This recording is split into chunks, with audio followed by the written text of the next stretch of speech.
ദൈവത്തിന് മഹത്വമുണ്ടാകട്ടെ. എല്ലാ ദൈവദാസന്മാർക്കും ദൈവമക്കൾക്കും പിന്നെയും നമ്മുടെ കർത്താവായിരിക്കുന്ന യേശുക്രിസ്തുവിൻ്റെ നിസ്തുല്യമായ നാമത്തിൽ സ്നേഹവന്ദനം പറയുന്നു. കഴിഞ്ഞ ദിവസം പുതിയ നിയമ വേദഭാഗത്തിൽ മരണത്തെക്കുറിച്ച് എഴുതിയിരിക്കുന്ന ചില പ്രധാനപ്പെട്ട വാക്യങ്ങൾ നമ്മൾ വായിക്കുകയും അതേക്കുറിച്ച് ചിന്തിക്കുകയും ചെയ്യുകയായിരുന്നു.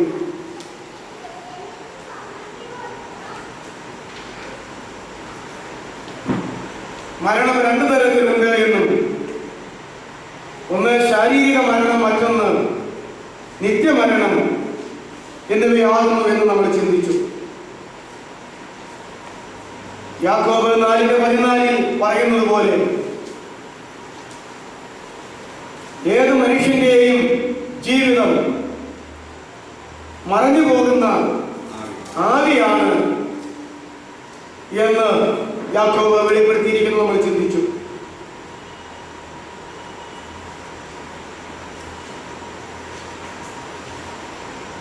ഫിലിപ്പിയർ 1:21 യഥാർത്ഥ ദൈവമക്കളെ സംബന്ധിച്ചിടത്തോളം മരണം ലാഭകരമായ ഒരു കാര്യമാണ്. തൻ്റെ ക്രിസ്തീയമായ ജീവിതത്തിൽ ജീവിക്കുന്നത് ക്രിസ്തുവും മരിക്കുന്നത് ലാഭവുമാകുന്നു എന്ന് പൗലോസ് പറഞ്ഞു.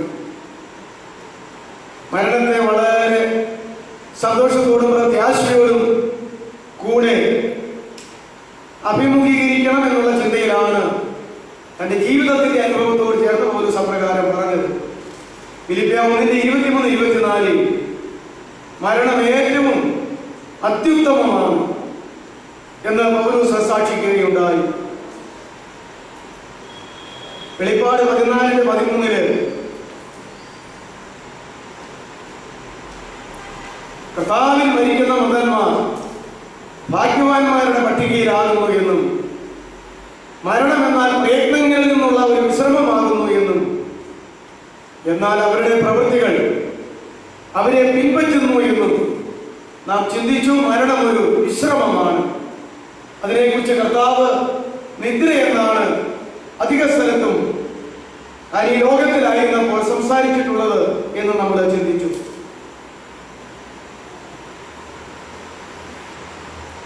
ഒന്ന് കോരിന്ത്യർ 15:26 ചിന്തിച്ചു എന്നാണ് എൻ്റെ ഓർമ്മ. ഒടുവിലത്തെ ശത്രുവായിട്ട് മരണം മാറിപ്പോകുന്നു. നിങ്ങൾ ആ വാക്യം എഴുതിയിട്ടുണ്ടോ?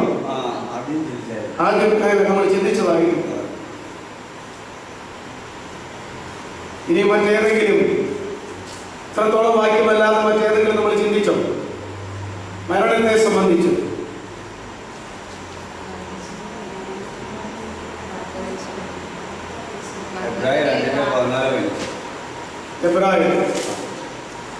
മരണഭയത്തിൽ നിന്നുള്ളതായ വിടുതൽ. മരണത്തിന്റെ അധികാരിയായ പിശാചിനെ തന്റെ മരണത്താൽ നീക്കി എന്നേക്കും മരണഭയത്തിൽ ആയിരുന്നവരെ കർത്താവ് വിടുവിച്ചു.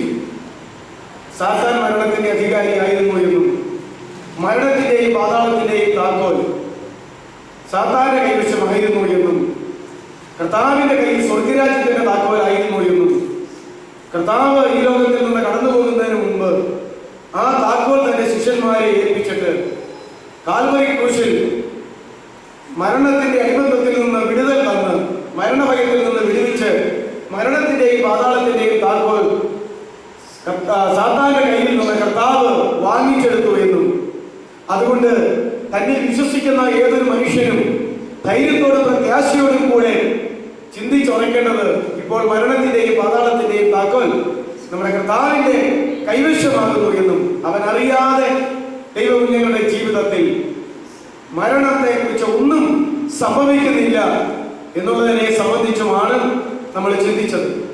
ഞാൻ ഇപ്രകാരം പറഞ്ഞുവെന്ന എൻ്റെ ഓർമ്മ. ഒരു ദൈവ പൈതൽ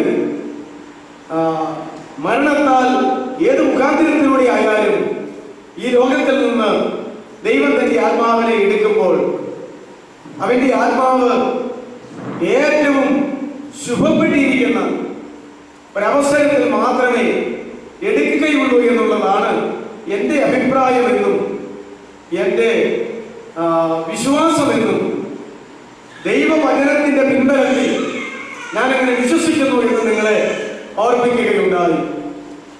എന്നാൽ അതുപോലെ ഒരു വചനം നമുക്ക് വായിക്കാനായിട്ടില്ല. ഈ ലോകത്തിൽ ഏത് ദൈവപൈതലായാലും അവന്റെ ആത്മാവ് ഏറ്റവും ശുഭപ്പെട്ടിരിക്കുമ്പോൾ ആണ് ഞാൻ അവനെ വിളിച്ചെടുക്കലേക്ക് ചേർക്കുന്നത്. ആ മരണത്തിന്റെ മുഖാന്തരം എന്ത് തന്നെ ആയിരുന്നാലും അതങ്ങനെ തന്നെ എന്ന് വായിക്കാനായിട്ടുള്ള ഒരു വചനമില്ലെങ്കിലും അങ്ങനെ ഒരു ആശയമാണ് പുതിയ നിയമത്തിൽ നിന്ന് നമുക്ക് മനസ്സിലാക്കുവാൻ കഴിയുന്നത് എന്ന് ഇതുവരെ നമ്മൾ ചിന്തിച്ച വിഷയത്തോടുള്ളതായ ബന്ധത്തിൽ ഞാൻ പറയുകയുണ്ടായി. ഞാൻ പറഞ്ഞില്ലേ, എന്നാൽ ഈ ആത്മാവ് ശുഭപ്പെട്ടിരിക്കുന്നു എന്ന് പറഞ്ഞാൽ അതിനെക്കുറിച്ചൊന്ന് വിശദീകരിക്കാമോ എന്നാണ് ജോർജ് സാർ ചോദിച്ചു. കൂടുതൽ വിശദീകരണം എനിക്കും അറിയത്തില്ല. 3 യോഹന്നാൻ അതിൻ്റെ 1 മുതൽ വായിക്കുമ്പോൾ യോഹന്നാൻ അപ്പോസ്തലൻ തൻ്റെ ശിഷ്യനായ തൻ്റെ ഒരു സഹോദരനായ ഗായോസിനു വേണ്ടി പ്രാർത്ഥിക്കുന്ന പ്രാർത്ഥനാ വിഷയം അവിടെ പറഞ്ഞിട്ടുണ്ട്. പ്രിയനെ, നിന്റെ ആത്മാവ് ശുഭമായിരിക്കുന്നത് പോലെ നീ സകലത്തിലും ശുഭമായും സുഖമായും ഇരിക്കണമെന്ന് ഞാൻ നിനക്ക് വേണ്ടി പ്രാർത്ഥിക്കുന്നു. പ്രോസ്പെരിറ്റി തിയോളജി, പ്രോസ്പെരിറ്റി ഗോസ്പൽ എന്ന് പറയുന്ന അതിനെക്കുറിച്ച് പഠിപ്പിക്കുകയും അത് വിശ്വസിക്കുകയും അത് പ്രചരിപ്പിക്കുകയും ചെയ്യുന്നവർ അവർക്ക് എടുക്കാവുന്ന ഏറ്റവും അടിസ്ഥാനപരമായ വാക്യങ്ങളിൽ ഒന്നാമത്തതാണ് ഈ വാക്യം എന്ന് നമുക്ക് കാണുവാനായിട്ട് കഴിയും. എന്തായാലും ഞാൻ പറഞ്ഞ വിഷയത്തോടുള്ളത് ഗായോസിന്റെ ആത്മാവ് യോഹന്നാൻ ഈ ലേഖനം എഴുതുമ്പോൾ ഗായോസ് എന്ന് പറയുന്ന തന്റെ ശിഷ്യന്റെ തന്റെ സഹപ്രവർത്തകന്റെ ആത്മാവ് ശുഭമായിരിക്കുന്നു എന്ന് ആര് മനസ്സിലാക്കുന്നു? അപ്പോസ്തലനായ യോഹന്നാൻ മനസ്സിലാക്കുന്നു. എങ്ങനെ ഗായോസിന്റെ ആത്മാവ് ശുഭപ്പെട്ടിരിക്കുന്നു എന്ന് യോഹന്നാൻ മനസ്സിലാക്കുന്നു. യോഹന്നാന് തനിക്ക് ലഭിച്ച പരിശുദ്ധാത്മാവിന്റെ വിവേചന വരത്താൽ കൃപയാൽ മാത്രമേ അത് പറയാനായിട്ട് പറ്റത്തുള്ളൂ. ഒരു മനുഷ്യന്റെ ആത്മാവ് ശുഭപ്പെട്ടിരിക്കുന്നു, എന്നാൽ നിന്റെ ദേഹമോ ദേഹിയോ നിനക്കുള്ള മറ്റെന്തെങ്കിലും കാര്യങ്ങളോ അത്രത്തോളം ശുഭപ്പെട്ടിരിക്കുന്നില്ല. അതുകൊണ്ട് ഞാൻ ആത്മാവ് ശുഭപ്പെട്ടിരിക്കുന്ന പോലെ തന്നെ എല്ലാം ശുഭപ്പെട്ടിരിക്കാൻ ഞാൻ നിനക്ക് വേണ്ടി പ്രാർത്ഥിക്കുന്നു എന്ന് പറഞ്ഞു. അപ്പോൾ ദൈവത്തിനറിയാം, ദൈവം വെളിപ്പെടുത്തി കൊടുക്കുന്ന ദൈവമക്കൾക്കോ ദൈവദാസന്മാർക്കോ പരിശുദ്ധാത്മാവിനാലും മറ്റൊരു മനുഷ്യന്റെ ആത്മാവിന്റെ കാര്യം ഏറെക്കുറെ അറിയാനായിട്ട് കഴിയും. ഹൃദയ രഹസ്യങ്ങൾ, മനസ്സുകൾ, ഹൃദയങ്ങൾ, ഇതിനെയെല്ലാം വിവേചിക്കാനായിട്ട് കഴിയും. അനന്യാസ് സഫീറാമാരെ വിവേചിച്ചത് പരിശുദ്ധാത്മാവ് പത്രോസിലൂടെ അപ്രകാരമാകുന്നുവല്ലോ. മറ്റാർക്കും പിടികിട്ടാത്ത കാര്യം പത്രോസ് വിളിച്ചു പറഞ്ഞു പരിശുദ്ധാത്മാവിനാൽ. പരിശുദ്ധാത്മാവാം ദൈവത്തെ നിങ്ങൾ വഞ്ചിച്ചിരിക്കുന്നു, കപടം കാണിച്ചിരിക്കുന്നു എന്നൊക്കെ ആ വിഷയത്തോടുള്ള ബന്ധത്തിൽ പത്രോസ് അപ്പോസ്തലനെ വിളിച്ചു പറഞ്ഞു. അങ്ങനെ വിഷയങ്ങളെയും ആത്മാക്കളെയും വിവേചിക്കുവാനും രഹസ്യങ്ങളെ വെളിപ്പെടുത്തുവാനും ഇങ്ങനെ ചില പ്രത്യേക സന്ദർഭങ്ങളിൽ ദൈവത്തിന്റെ ദാസന്മാർക്ക് ദൈവകൃപ കൊടുത്തതായിട്ട് നമുക്ക് മനസ്സിലാക്കുന്നു. ആത്മാവ് ശുഭപ്പെട്ടിരിക്കുന്നു എന്നുള്ളതായ അതേ വചനം തന്നെയാണ് ഇവിടെ നമ്മൾ വായിക്കുന്നത്. നിന്റെ ആത്മാവ് ശുഭമാണ്. ഞാൻ പറഞ്ഞതുപോലെ ലാസറിന്റെ ആത്മാവ് ഏറ്റവും ശുഭപ്പെട്ടിരുന്ന ഒരു സമയത്ത് ലാസറിനെ വിളിച്ചു. അതുകൊണ്ട് യഥാർത്ഥ ദൈവപൈതൽ ആര് തന്നെ ആയാലും എവിടെയായാലും ആ ദൈവപൈതൽ മരിക്കുന്നു എങ്കിൽ മരണത്തിന്റെ മുഖാന്തരം ഈ ഭൂമിയിലുള്ളത് എന്തായാലും സ്നേഹവാനായ ദൈവം തമ്പുരാൻ കൃപയാൽ രക്ഷ കൊടുത്ത് തന്നെ മക്കളാക്കി തീർത്തിരിക്കുന്ന ആ ദൈവം തമ്പുരാൻ ആത്മാവ് സുഖപ്പെട്ടിരിക്കുമ്പോൾ മാത്രമേ തന്റെ ആത്മാവിനെ വിളിപ്പാൻ സാധ്യതയുള്ളൂ എന്നാണ് ഞാൻ പറഞ്ഞത്. ആത്മാവ് സുഖപ്പെട്ടിരിക്കുന്ന കാര്യങ്ങൾ ഇപ്രകാരം ഒരു വചനത്തിലൂടെ അത് വെളിപ്പെടുത്തിയിട്ടുമുണ്ട്. അത് ദൈവത്തിന് മാത്രമേ നന്നായിട്ട് അറിയാവുള്ളൂ എന്നുള്ള കാര്യം നമ്മൾ മനസ്സിലാക്കേണ്ടതാണ്. പഴയ നിയമത്തിലായാലും പുതിയ നിയമത്തിലായാലും പല പിതാക്കന്മാരുടെയും ദൈവദാസന്മാരുടെയും മരണങ്ങൾ, ദൈവമക്കളുടെയും മരണങ്ങൾ നടന്നപ്പോൾ അതെന്താ അങ്ങനെ മരിച്ചത്, അങ്ങനെ മരിച്ചല്ലോ, ആ രീതിയിൽ മരിച്ചല്ലോ എന്നൊക്കെ അറിയുന്നവരായ ആളുകൾക്ക് ബുദ്ധിമുട്ടുണ്ടാകും. ഞാൻ ഒരു ചെറിയ ഉദാഹരണം ഇപ്പോൾ ഈ അടുത്തിടെ സംഭവിച്ചത് ഈ കഴിഞ്ഞ ദിവസം ഇന്നലെ ഇവിടെ വെച്ച് ഷെയർ ചെയ്തപ്പോൾ ഞാൻ ഈ പറഞ്ഞ ആശയം ശരിയാണെന്ന് ഒന്നുകൂടെ ഉറയ്ക്കാൻ ഇടയായി. നമ്മുടെ വി വി ജോർജ് സാർ, അദ്ദേഹത്തിന്റെ സ്വന്തം അനുജൻ ഈ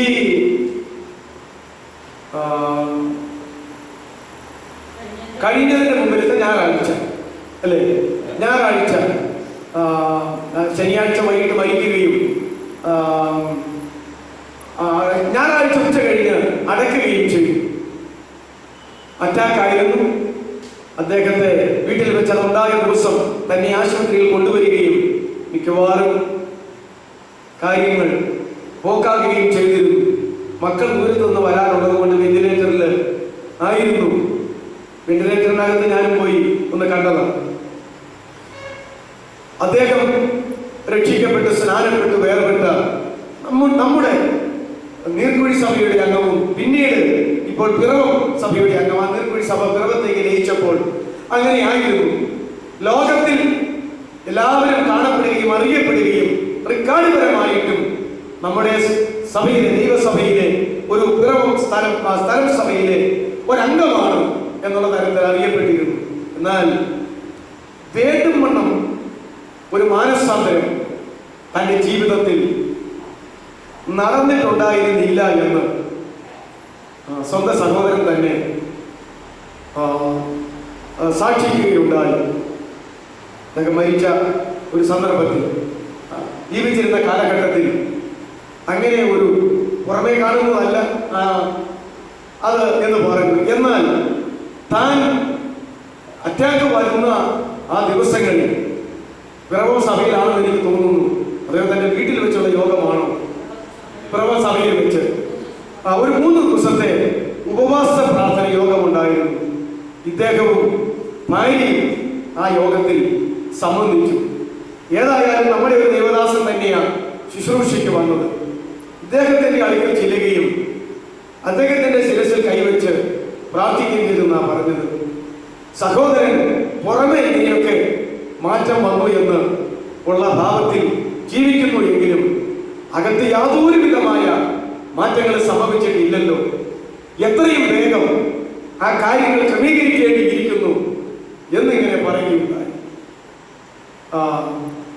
ഇത് അദ്ദേഹത്തെ ആ നിമിഷം മുതൽ സ്പർശിക്കാനിടയായി. 2 തരം അനുഭവങ്ങൾ ഉണ്ടാകാം. നീ ആര് അങ്ങനെ പറയാം, എന്റെ കാര്യം നീ എങ്ങനെ അറിയുന്നത് എന്നുള്ള തരത്തിൽ നീയല്ല, ആര് തന്നെ പറഞ്ഞാലും ഞാനൊക്കെ കാര്യങ്ങളൊന്നും അംഗീകരിക്കുന്നില്ല എന്ന് പറഞ്ഞ് അത് കൂസാതെ പോകാവുന്ന ഒരനുഭവമുണ്ട്.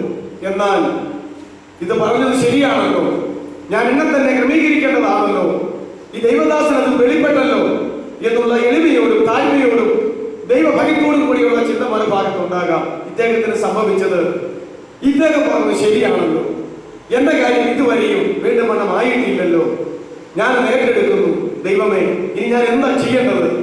അദ്ദേഹം ആ യോഗത്തിൽ ആദ്യാവസാനം ഇരുന്നിട്ട് വീണ്ടും പോകാൻ നേരത്ത് എനിക്ക് വേണ്ടി പാസ്റ്റർ ഒന്നുകൂടെ പ്രാർത്ഥിക്കണം, ഞാൻ ആ പറഞ്ഞ കാര്യം അംഗീകരിക്കുന്നു എന്ന് പറഞ്ഞ് ഒന്നുകൂടെ പ്രാർത്ഥിപ്പിച്ച കടന്നുപോയത്.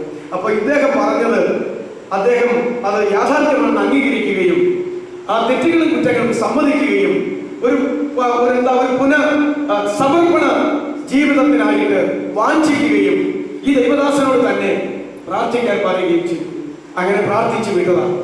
വീട്ടിൽ ചെന്നിട്ട് അന്നാണ് ഈ അറ്റാക്ക് അനുഭവപ്പെടുന്നത്. അപ്പം തന്നെ പെട്ടെന്ന് ഭാര്യ മറ്റാളുകൾ സഹായത്തോടെ പുറത്ത് കൊണ്ടുവന്നെങ്കിലും പെട്ടെന്ന് കോലഞ്ചേരിക്ക് ആശുപത്രിയിലേക്ക് കൊണ്ടുപോകാൻ പറഞ്ഞ് ഇവിടെ കൊണ്ടുവന്ന് അപ്പം തന്നെ അവർ പരിശോധിച്ച് വെന്റിലേറ്ററിലാക്കിയതാണ്. ഞാൻ കയറി കാണുമ്പോൾ എന്നോട് പറഞ്ഞത് തലച്ചോറ് മരിച്ചു, ഇനി ബാക്കി ചെസ്റ്റിലൊക്കെ ഇച്ചിരി ജീവനുണ്ട്. എനിക്കും ആശുപത്രിയിലെ കാര്യം എന്താണെന്ന് അറിയത്തില്ല. അത് വെന്റിലേറ്റർ ഇട്ടിട്ട് പ്രിയപ്പെട്ടവർ വന്നിട്ട് അതൊക്കെ കണ്ടിട്ട് എടുക്കാനാണ്. അതെടുത്താൽ പെട്ടെന്ന് അങ്ങോട്ട് പിന്നെ എല്ലാം ആകും.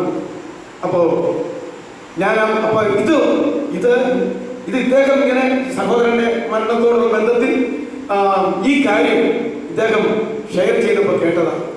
അപ്പൊ ഞാൻ പെട്ടെന്ന് ഈ കാര്യം ഓർത്തു. ആ കൃത്യമായ സമയത്തിന് ഈ അറ്റാക്ക് മുഖാന്തിരം ആ ദാസന്റെ ആത്മാവിനെ ദൈവം വിളിച്ചപ്പോൾ അതിനു മുമ്പ് ഏതൊരു നിമിഷത്തിലാണ്, ഇതിനു മുമ്പ് അറ്റാക്ക് വന്നിട്ടുണ്ട് പോലും, ഇല്ലേ, ഇതിനു മുമ്പും വന്നിട്ടുള്ളതാ. ഇതിനു മുമ്പ് ഏതൊരു സന്ദർഭത്തെങ്കിലും വിളിച്ചാലും ഒരു ദൈവമൈതലായി തീർന്നു എന്ന് ലോകത്തിന്റെ മുമ്പിൽ സാക്ഷ്യം പറഞ്ഞിട്ട് ആ നിമിഷം ഒഴികെ ബാക്കി ഏതൊരു നിമിഷത്തിന് മുമ്പായിരുന്നെങ്കിലും ഇത് സംഭവിച്ചിരുന്നുവെങ്കിൽ അദ്ദേഹത്തിന്റെ ആത്മാവ് സ്വർഗരാജ്യത്തിൽ പോകാൻ സാധ്യതയില്ല.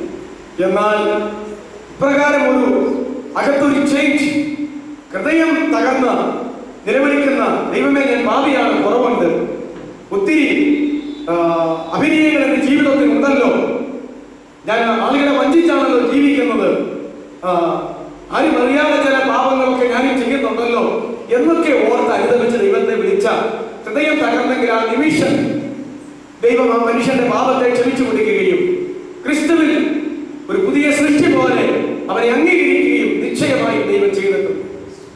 പെട്ടെന്ന് ഇത് സംഭവിച്ചപ്പോൾ, ഈ സാക്ഷ്യം കേട്ടപ്പോൾ, ഞാനിവിടെ പറഞ്ഞ കാര്യം അദ്ദേഹം പറഞ്ഞില്ല, അദ്ദേഹത്തിന് സംഭവിച്ച കാര്യം ഞാനും പറഞ്ഞില്ല.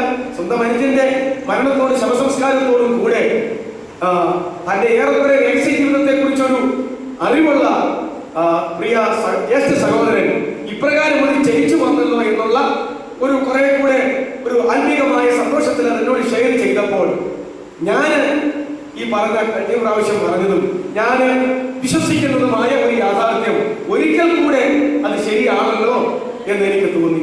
ഒരു പക്ഷേ ഒരു ദിവസത്തോടെ കഴിഞ്ഞാൽ ഇദ്ദേഹത്തിന്റെ അവസ്ഥ എന്താകുമെന്ന് അറിയുന്നില്ല.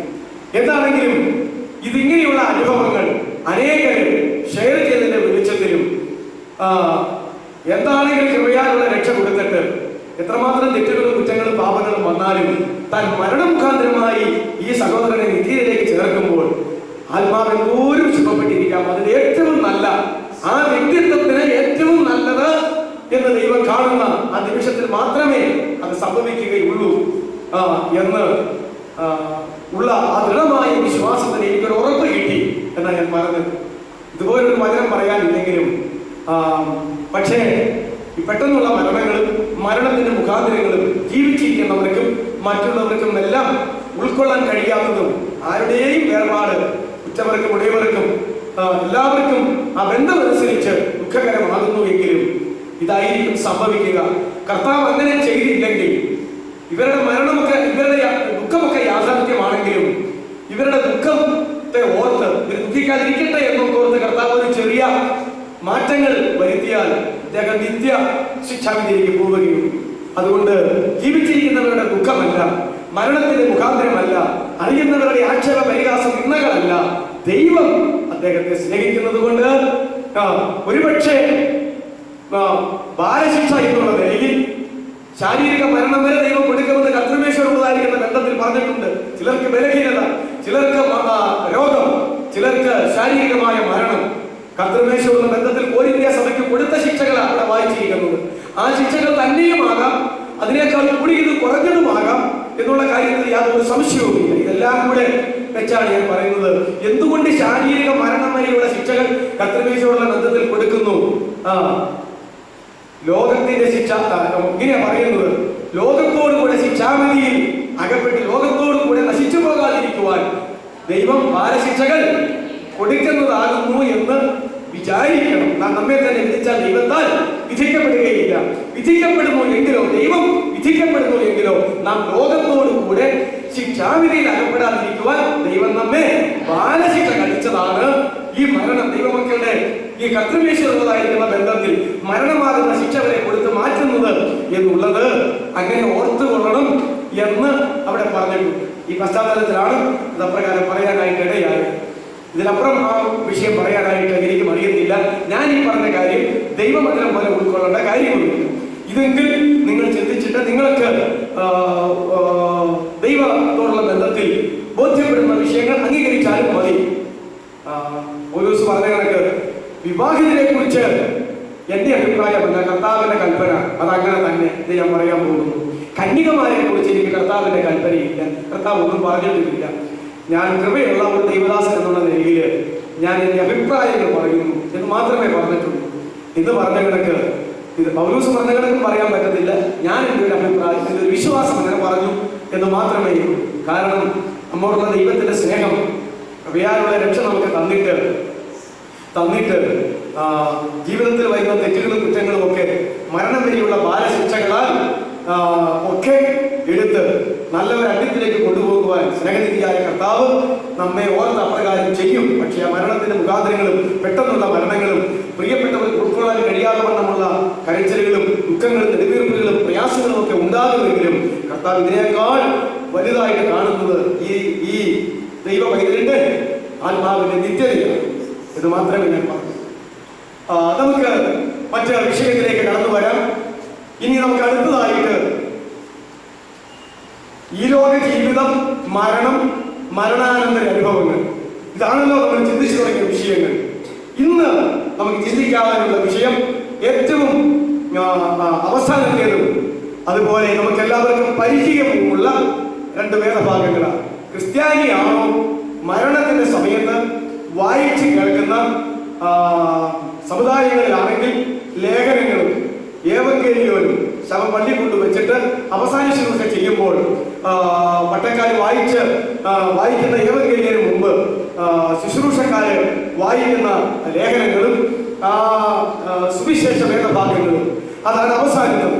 അതില് 1 തെസ്സലോനിക്ക ലേഖനം 4-ന്റെ 16-17 വാക്യമാണ് മർമ്മപ്രധാനമായിട്ടുള്ളതായ ആ വാക്യം. അതുകൊണ്ട് 1 തെസ്സലോനിക്ക ലേഖനം 4-ാം അധ്യായത്തിന്റെ 13 മുതൽ 18 വരെ ഒന്നുകൂടെ വായിക്കാം. നമുക്ക് അതിപരിചയമുള്ള ഭാഗങ്ങളാണ്. കാരണം മരണത്തോട് ബന്ധപ്പെട്ട് എടുക്കുന്ന വേദഭാഗമാണ്. ക്രിസ്ത്യൻ മതവിഭാഗങ്ങളിലും സഭകളിലും വേർപാട് സഭകളിലും എല്ലാം എന്നുള്ള കാര്യം അറിയാം. അപ്പോ അപ്പോസ്തലനായ പൗലോസ് തെസ്സലോനിക്കയിലെ ദൈവസഭയ്ക്ക്, ദൈവമക്കൾക്ക് എഴുതി കൊടുക്കുന്ന, അവരെ പ്രബോധിപ്പിക്കുന്ന, അവരെ ബോധവാന്മാരാക്കുന്ന ഒരു വേദഭാഗമാണ്. സഹോദരന്മാരെ, നിങ്ങൾ പ്രത്യാശയില്ലാത്ത മറ്റുള്ളവരെ പോലെ ദുഃഖിക്കാതിരിക്കേണ്ടതിന് നിദ്ര കൊള്ളുന്നവരെ കുറിച്ച് അറിവില്ലാതിരിക്കരുത് എന്ന് ഞങ്ങൾ ആഗ്രഹിക്കുന്നു. നിദ്ര കൊള്ളുന്നവരെ കുറിച്ച്, മരിച്ചു പോകുന്നവരെ കുറിച്ച് നിങ്ങൾ അറിവില്ലാതെ ഇരിക്കരുത്. നിങ്ങൾക്കൊരു നല്ല അറിവ്, വചനപരമായ ഒരു നല്ല അറിവുണ്ടാകണം. 1 തെസ്സലോനിക്കർ 4-ന്റെ 13 മുതൽ 18 വരെയുള്ളതായ വേദഭാഗം. നിങ്ങൾക്കൊരു നല്ല അറിവുണ്ടാകണം. അത് എന്തിനു വേണ്ടി കേട്ടാണ്? ഈ ലോകത്തിൽ പ്രത്യാശയില്ലാത്ത കുറെ ആളുകളുണ്ട്. അവർക്ക് ആർക്കെങ്കിലും മരണം സംഭവിച്ചാൽ, അവരുടെ ആരുടെയെങ്കിലും മരിച്ചു പോയാൽ, അവരുടെ മരണ വീട്ടിലെ വിലാപം കേട്ടാൽ യാതൊരു വിധമായ പ്രത്യാശയും ഈ മരിച്ചുപോയവർക്കുമില്ല, മരിച്ചുപോയവരുടെ സ്വന്തപ്പെട്ടവർക്കുമില്ല എന്ന് തോന്നുന്നു. എന്നാൽ ദൈവസഭയിൽ, ദൈവമക്കളിൽ അത് അപ്രകാരമായിരിക്കരുത്. പ്രത്യാശയില്ലാത്ത മറ്റുള്ളവരെ പോലെ മരിക്കുന്നവരെ കുറിച്ച് ദുഃഖിക്കാതിരിക്കേണ്ടതിന്, നിദ്ര കൊള്ളുന്നവരെ കുറിച്ച് അറിവില്ലാതിരിക്കരുത് എന്ന് ഞങ്ങൾ ആഗ്രഹിക്കുന്നു. അതുകൊണ്ട് ഈ അറിവ്, ഈ വചനപരമായ അറിവ്, ദൈവഹിതപ്രകാരമുള്ള അറിവ് അങ്ങനെയുള്ളവർ അറിയട്ടെ എന്നാ പറയുന്നത്. എന്നിട്ട് എന്താ പറയുന്നത്? യേശു മരിക്കുകയും ജീവിച്ചെഴുന്നേൽക്കുകയും ചെയ്തു എന്ന് നാം വിശ്വസിക്കുന്നു എങ്കിൽ, നിങ്ങളിൽ ആരെങ്കിലും യേശു ക്രിസ്തു മരിച്ചു എന്ന് വിശ്വസിക്കുന്നുണ്ടോ? യേശു ക്രിസ്തു ഉയർത്തെഴുന്നേറ്റു എന്ന് വിശ്വസിക്കുന്നുണ്ടോ?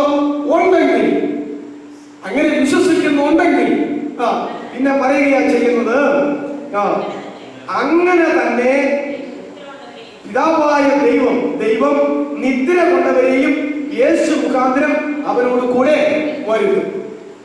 യേശു മരിക്കുകയും ഉയർത്തെഴുന്നേറ്റ് ജീവിക്കുകയും ചെയ്യുന്നു എങ്കിൽ, അങ്ങനെ തന്നെ വിശുദ്ധന്മാര്, നിദ്ര കൊണ്ടവര് എന്ത് ചെയ്യുമെന്നാണ് പറഞ്ഞിരിക്കുന്നത്? യേശു മുഖാന്തരം അവനോട് കൂടെ വരുന്നു. അവൻ വീണ്ടും പ്രത്യക്ഷപ്പെടുമ്പോൾ അവനോട് കൂടെ ഈ മരിച്ചവരെ മുഴുവൻ കൊണ്ടുവരും എന്നാ പറഞ്ഞിരിക്കുന്നത്. ശവം ചുമന്നുകൊണ്ട് വരുന്ന കാര്യമാണോ? അല്ല.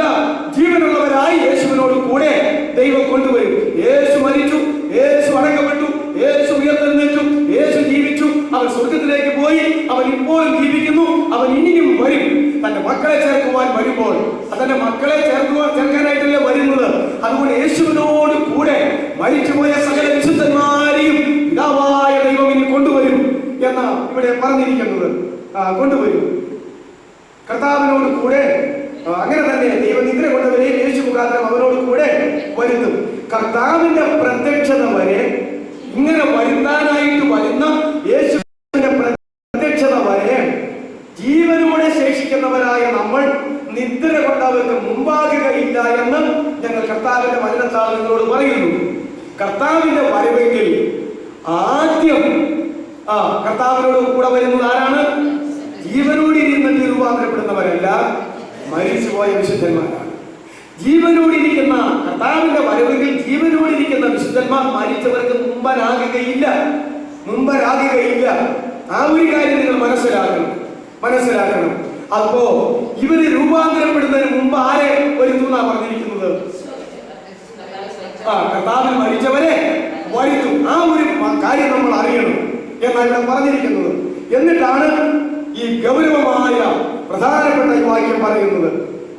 ഞങ്ങൾ കർത്താവിന്റെ ഭരണത്താളോട് പറയുന്നു, കർത്താവ് താൻ ഗംഭീരനാദത്തോടും പ്രധാന ദൂതന്റെ ശബ്ദത്തോടും ദൈവത്തിന്റെ കാഹളത്തോടും കൂടെ സ്വർഗത്തിൽ നിന്ന് ഇറങ്ങി വരികയും യേശു പിതാവായ ദൈവത്തിന്റെ വലതു ഭാഗത്ത് മധ്യസ്ഥത യാചിച്ചു കൊണ്ടിരിക്കുന്ന ആ മധ്യസ്ഥത അവസാനിപ്പിച്ചിട്ട് പിതാവായ ദൈവത്തിന്റെ സിംഹാസനത്തിൽ ഇരിക്കുന്ന ഇരിപ്പ് മതിയാക്കിയിട്ട് താൻ തന്റെ വിശുദ്ധരെ ചേർക്കുവാൻ അവിടെ വിട്ട്, സ്വർഗം വിട്ട്, പിതാവിന്റെ വലഭാഗം വിട്ട് താൻ താഴോട്ട് ഇറങ്ങി വരുമെന്നാണ് പറഞ്ഞിരിക്കുന്നത്.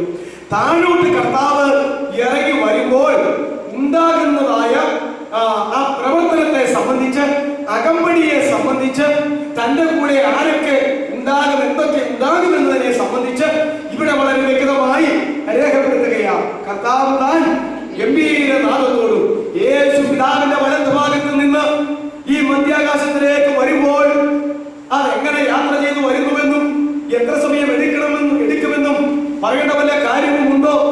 യേശു ഈ ഒലിവുമലയുടെ നെറുകയിൽ നിന്ന് സ്വർഗത്തിലേക്ക് ആരോഹണം ചെയ്തപ്പോൾ അത് എത്ര സമയം കൊണ്ട് പിതാവിന്റെ വലതുഭാഗത്ത് ചെന്നു എന്ന് എങ്ങനെ നമുക്കറിയാവുന്നേ?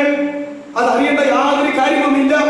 മരിച്ച വിശുദ്ധന്റെ ആത്മാവ്, ഈ ആത്മാവ് വസിച്ച മൺകൂടാരത്തെ ഇവിടെ തള്ളിയിട്ടതിന് ശേഷം എന്താ പറയുന്നേ? നിമിഷ നേരം കൊണ്ട് ആത്മാക്കളുടെ അധിവാസ സ്ഥലത്തേക്ക് ദൈവമോനെ കൊണ്ടുപോകുന്നത് പോലെ തന്നെ ഇപ്പോൾ ഉയർത്തെഴുന്നേറ്റ കർത്താവിന് അങ്ങോട്ട് പോയതുപോലെ തന്നെ വേഗത്തിൽ ഇങ്ങോട്ട് വരുവാനായിട്ട് കഴിയുക തന്നെ ചെയ്യും എന്ന് നമ്മൾ മനസ്സിലാക്കേണ്ടതാണ്. പക്ഷേ അങ്ങനെ കർത്താവ് വരുമ്പോൾ തന്നിൽ നിന്ന് ഒരു ശബ്ദം മുഴങ്ങി കേട്ടുകൊണ്ടിരിക്കും. ആ ശബ്ദത്തിന്റെ പേര് ഇവിടെ പറഞ്ഞിരിക്കുന്നത് കർത്താവ് താൻ ഗംഭീരനാദത്തോട് കൂടെ കടന്നു വരും. ഇന്ന് വരെ കർത്താവിൽ നിന്ന് ഈ കേട്ടിട്ടില്ലാത്ത ഒരു ഗംഭീരനാദം കർത്താവ് മുഴക്കിക്കൊണ്ടായിരിക്കും കടന്നു വരുന്നത് എന്ന് മാത്രമാണ് പൗലോസ് വെളിപ്പെടുത്തുന്നത്. അതിനെക്കുറിച്ച് പിന്നെ വ്യാഖ്യാനങ്ങളും പണ്ഡിതന്മാരും പറയുന്നത് ഇപ്രകാരമെന്ന് മാത്രമേ ഉള്ളൂ. എന്തിനു വേണ്ടിയാ വരുന്നത്? അത് നമുക്കറിയാം. മരിച്ച വിശുദ്ധന്മാരെ ഉയർത്തെഴുന്നേൽപ്പിക്കണം, ജീവനോടിരിക്കുന്ന വിശുദ്ധന്മാരെ രൂപാന്തരപ്പെടുത്തണം, രണ്ടുപേരെയും കൂടെ ഒരുമിച്ചാക്കണം. എന്നിട്ട് ഈ ഭൂമിയിൽ നിന്ന് അവരെ മുകളിലേക്ക് കൊണ്ടുവരണം. മധ്യാകാശം എന്ന് പറയുന്ന സ്ഥലത്തേക്ക് താൻ ഇറങ്ങി വരുമ്പോൾ ഇവരെ അവിടേക്ക് കൊണ്ടുവന്ന് അവിടെ വെച്ച് ഇവരെ തന്റെ അടുക്കല് ചേർത്ത് കൊള്ളണം. അതിനുവേണ്ടി മരിച്ചവർ ഉയർക്കുവാനും ജീവനോടിരിക്കുന്നവർ രൂപാന്തരപ്പെടുവാനും വേണ്ടി കർത്താവ് മുഴക്കുന്ന ഒരു ഗംഭീര നാദമാണ് എന്നുള്ളത് നമ്മൾ മനസ്സിലാക്കേണ്ടതാണ്. ഈ ഗംഭീരനാദം എന്ന് പറയുന്നത് അതേ പദപ്രയോഗത്തിൽ യോഹന്നാന്റെ സുവിശേഷം 1-ാം അധ്യായത്തിലുണ്ട്. 7 നിലവിളക്കുകൾ കാഹളത്തിനൊത്ത ഒരു നാദം ഞാൻ കേട്ടു. ഞാൻ കേട്ട നാദം എന്ത് എന്ന് കാണുവാൻ ഞാൻ തിരിഞ്ഞപ്പോൾ 7 നിലവിളക്കുകളുടെ നടുവിൽ നിലയങ്കി ധരിച്ച് ഭാരത പങ്കച്ച വ്യക്തിവനായി മനുഷ്യപുത്രനോട് സദൃശനായ ഒരുത്തനെ കണ്ടു. വെളിപ്പാടിൽ പറയുകയാ, ന്യായാധിപനായി വെളിപ്പെടുവാനിരിക്കുന്ന അംഗവർണ്ണന, ആ വെളിപ്പാട് യോഹന്നാൻ അപ്പോസ്തലൻ കണ്ടത് എഴുതി വെച്ചിരിക്കുകയാ. അവിടെ കാഹളത്തിനൊത്ത ഒരു ഗംഭീര നാദം കേട്ടു. ഈ നാദം ആരുടെ വായിൽ നിന്നാ വന്നത്, ആരാണിത് മുഴക്കിയത് എന്ന് കാണുവാൻ, ഈ നാദം പുറപ്പെടുവിച്ച വ്യക്തിയെ കാണുവാൻ തിരിഞ്ഞപ്പോൾ 7 നിലവിളക്കുകളുടെ നടുവിൽ നിലയങ്കി ധരിച്ചവനായി, മാറത്ത് പൊൻകച്ച കെട്ടിയവനായി, മനുഷ്യപുത്രനോട് സദൃശനായ ഒരുത്തനെ ഞാൻ കണ്ടു. പിന്നെ അവനെ വർണ്ണിക്കുകയാ. അപ്പോൾ ഇത് കർത്താവിന്റെ ഗംഭീര നാദമായിരുന്നു എന്ന് നമ്മൾ മനസ്സിലാക്കുകയാണ്. അത് ന്യായവിധിക്ക് വേണ്ടി ഉള്ള ഒരു ഗംഭീര നാദമാണ്. ഇവിടെ പറയുന്നത് മരിച്ച വിശുദ്ധന്മാരെ ഉയർപ്പിക്കുവാനും ജീവനോടിരിക്കുന്നവരെ രൂപാന്തരപ്പെടുത്തുവാനുമായിട്ട് താൻ മുഴക്കുന്ന ഒരു ഗംഭീര നാദമാണ്. എന്റെ അറിവിൽ ഇത്രമേ എനിക്ക് അറിയത്തുള്ളൂ. യായിറോസിന്റെ കുഞ്ഞുമകളെ ഉയർപ്പിക്കുവാൻ ആ വീടിന്റെ അകത്ത് കടന്നിട്ട് കർത്താവ് ഇപ്രകാരം പറഞ്ഞു, തലീതാ ഭൂമി ബാലികയെ എഴുന്നേറ്റ് വരിക. ഇതാ കർത്താവ് ഇവിടെ പ്രഖ്യാപിച്ചത്.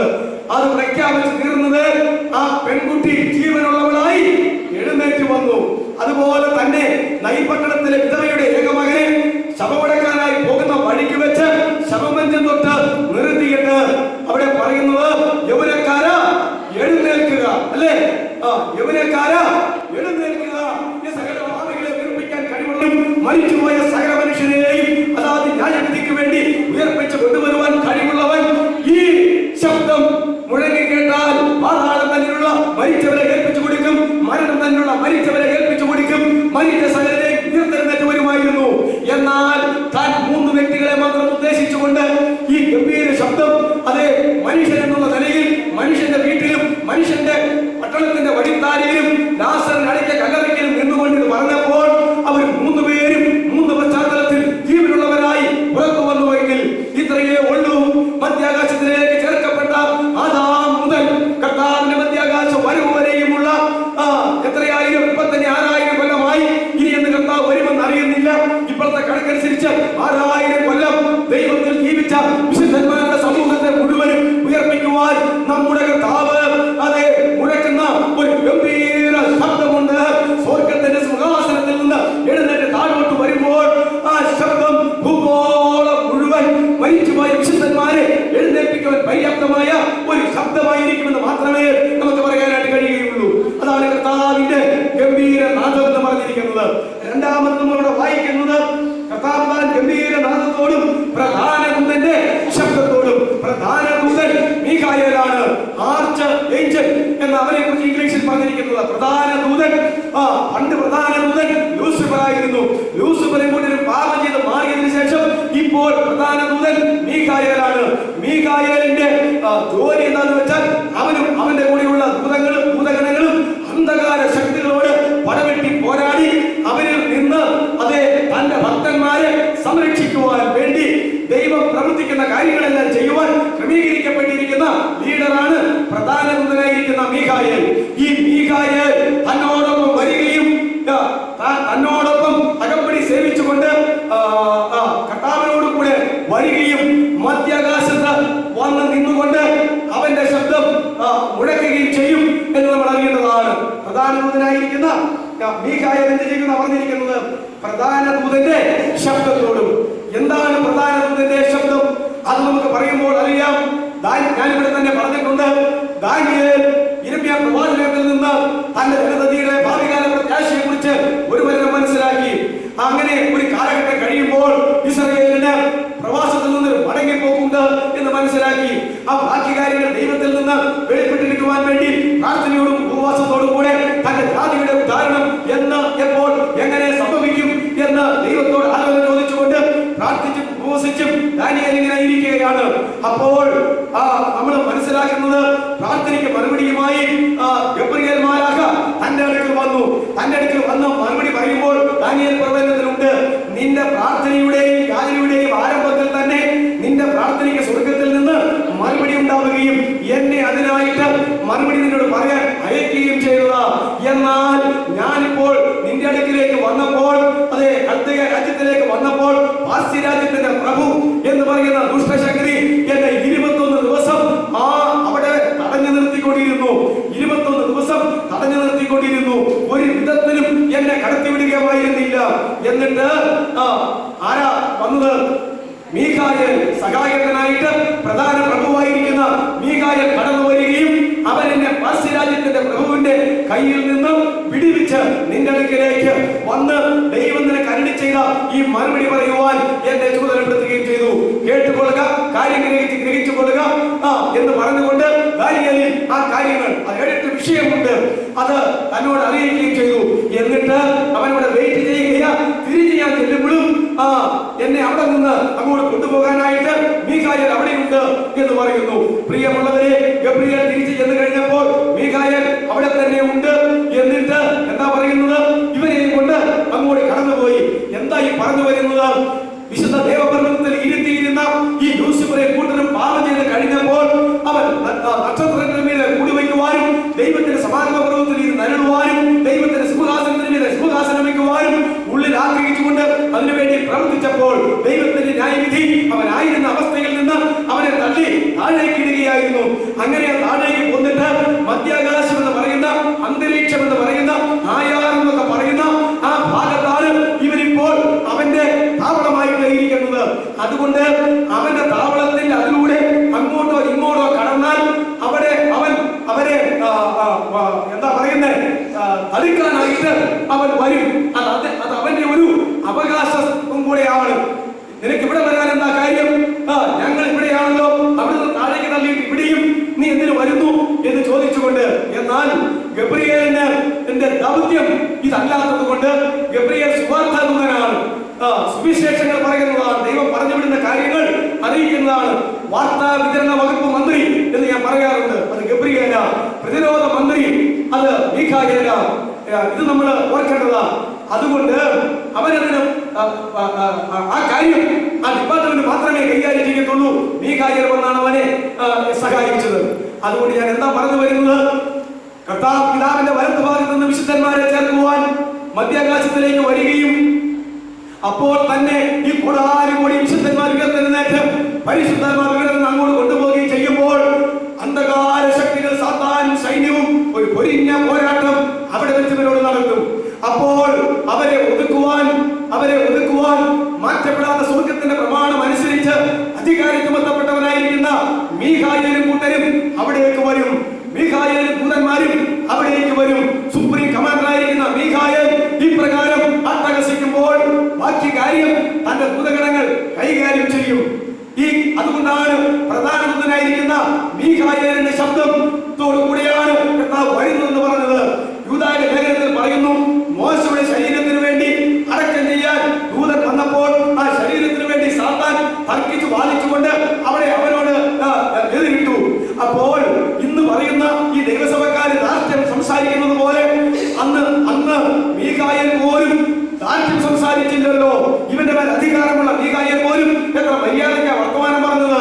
മീഖായേൽ എന്താ പറഞ്ഞേ? കർത്താവ് നിന്നെ ഭർഷിക്കട്ടെ എന്ന് പറഞ്ഞേ ഉള്ളൂ. കർത്താവ് നിന്നെ ഭർഷിക്കട്ടെ എന്ന് പറഞ്ഞപ്പോൾ അവൻ വിട്ടുമാറുകയും മോശയുടെ മൃതശരീരം അവിടെ അടക്കം ചെയ്യുവാൻ ഇടയാവുകയും ചെയ്തു. ആകയാൽ നോക്കിക്കേ, അവിടെ മീഖായേൽ വന്ന് അത് നടത്തി. ഇവിടെ ഇപ്രകാരമെല്ലാം നടത്തുന്നതായിട്ട് കാണുന്നു. അതുകൊണ്ട് ആ പ്രതിരോധ ഡിപ്പാർട്ട്മെന്റിന്റെ പ്രവർത്തനം ഇവിടെ നിന്ന് കോടാനുകോടി വിശുദ്ധന്മാര് അങ്ങോട്ട് പോകുമ്പോൾ അത് തടയാൻ വരുന്ന ആ അന്ധകാര വ്യൂഹത്തെ അവിടെ വെച്ച് എതിരിട്ട് ദൈവസഭയെ ഇവിടെ നിന്ന് മുകളിലേക്ക് പറഞ്ഞു വിടുന്ന ആ ഡിപ്പാർട്ട്മെന്റ് നടത്തും. അത് ആര് പറയുന്ന പോലെ ദൂതന്മാർ പ്രവർത്തിക്കുന്നത്? സുപ്രീം കമാൻഡർ ആയിരിക്കുന്ന മീഖായേൽ പറയുന്നത് പോലെയാ. അതുകൊണ്ട് മീഖായേലിന്റെ ശബ്ദം അതിന് തക്കവണ്ണം മുഴങ്ങിക്കൊണ്ടിരിക്കും. ദൂതന്മാരുടെ കൈകാര്യം ചെയ്യും. അന്ധകാര ശക്തികൾ അവിടെ നിന്ന് മാറ്റപ്പെടും. അപ്പോൾ ഇവർക്ക് അങ്ങോട്ട് പോകാനായിട്ട് കഴിയും. അതുകൊണ്ടാണ് മീഖായേലിന്റെ ശബ്ദം ഉണ്ടെന്ന് പറഞ്ഞിരിക്കുന്നത്. ദൈവത്തിന്റെ കാഹളം, ദൈവം ഒരു കാഹളം ഊതുന്നു. അപ്പോ പാട്ട് എങ്ങനെയൊക്കെയുണ്ട്? പിതാവായ ദൈവം കാഹളം ഊതുന്നു. പഴയ നിയമ സമാഗമന കൂടാരത്തിൽ യന്ത്രം പഠിക്കുമ്പോൾ അറിയാം, ഇസ്രായേൽ പാളയത്തിലേക്ക് മടങ്ങി വരുവാൻ കാഹളം ഒരു പ്രത്യേക കാഹളം ഊതുന്നു. പാളയം വിട്ട് പുറത്തോട്ട് പോകുവാൻ ഒരു പ്രത്യേക കാഹളം ഊതുന്നു. അതെല്ലാം അവർക്കറിയാം. ആ കാഹളത്തിന്റെ ഊത്തനുസരിച്ച് ഇസ്രായേൽ ജനം മുഴുവൻ പ്രവർത്തിച്ചുകൊണ്ടിരിക്കുകയാണ്. ദൈവത്തിന്റെ ഒരു കാഹളം ഊതുമ്പോൾ ഇത് സംഭവിക്കാൻ പോവുകയാണ്. കർത്താവിന്റെ ഗംഭീര നാദം ആ ഓർഡറനുസരിച്ച് പറഞ്ഞാൽ ദൈവത്തിന്റെ കാഹളം മുഴങ്ങും. ആ കാഹളം മുഴങ്ങുമ്പോൾ തന്റെ പ്രിയന്റെ മകന്റെ രക്തത്തിലൂടെ വീണ്ടെടുക്കപ്പെട്ട ദൈവസഭ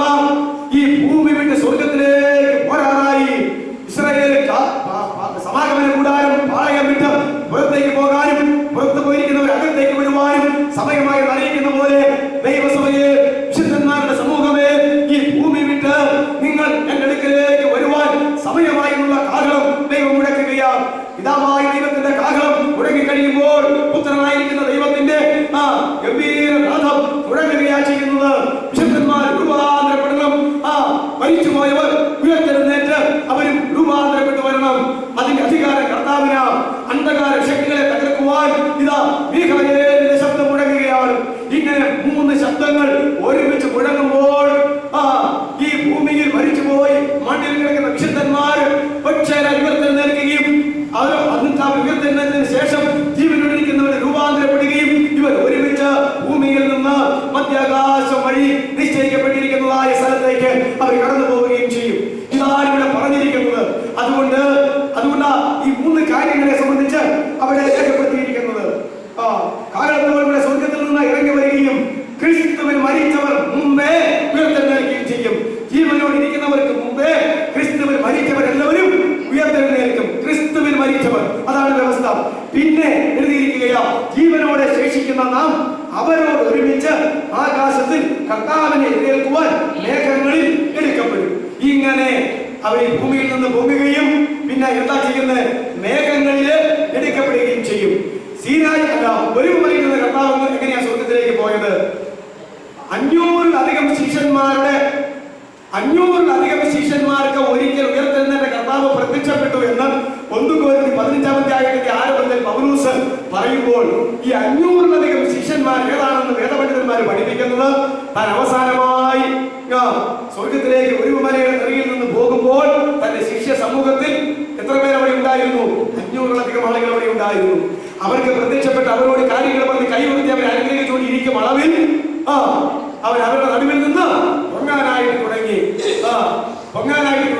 കുറച്ചങ്ങ് പൊങ്ങിക്കഴിഞ്ഞപ്പോൾ ഒരു മേഘം വന്നവനെ മൂടിയിട്ട് അവനെ മേഘത്തിൽ പൊക്കിക്കൊണ്ടുപോയി. അങ്ങനെയല്ലേ കർത്താവ് പോയത്? അതുപോലെ തന്നെയാണ് ഇവിടെ മേഘത്തിൽ പരിശുദ്ധാത്മാവും ദൈവമക്കളുടെ സമൂഹവും മരിച്ച വിശുദ്ധന്മാർ ഉയർത്തെഴുന്നേറ്റ് ജീവനോട് രൂപാന്തരപ്പെട്ടവരുമായിരിക്കുന്നവര് മേഘത്തിൽ എടുക്കപ്പെടും. മേഘത്തിൽ പൊങ്ങുകയാ.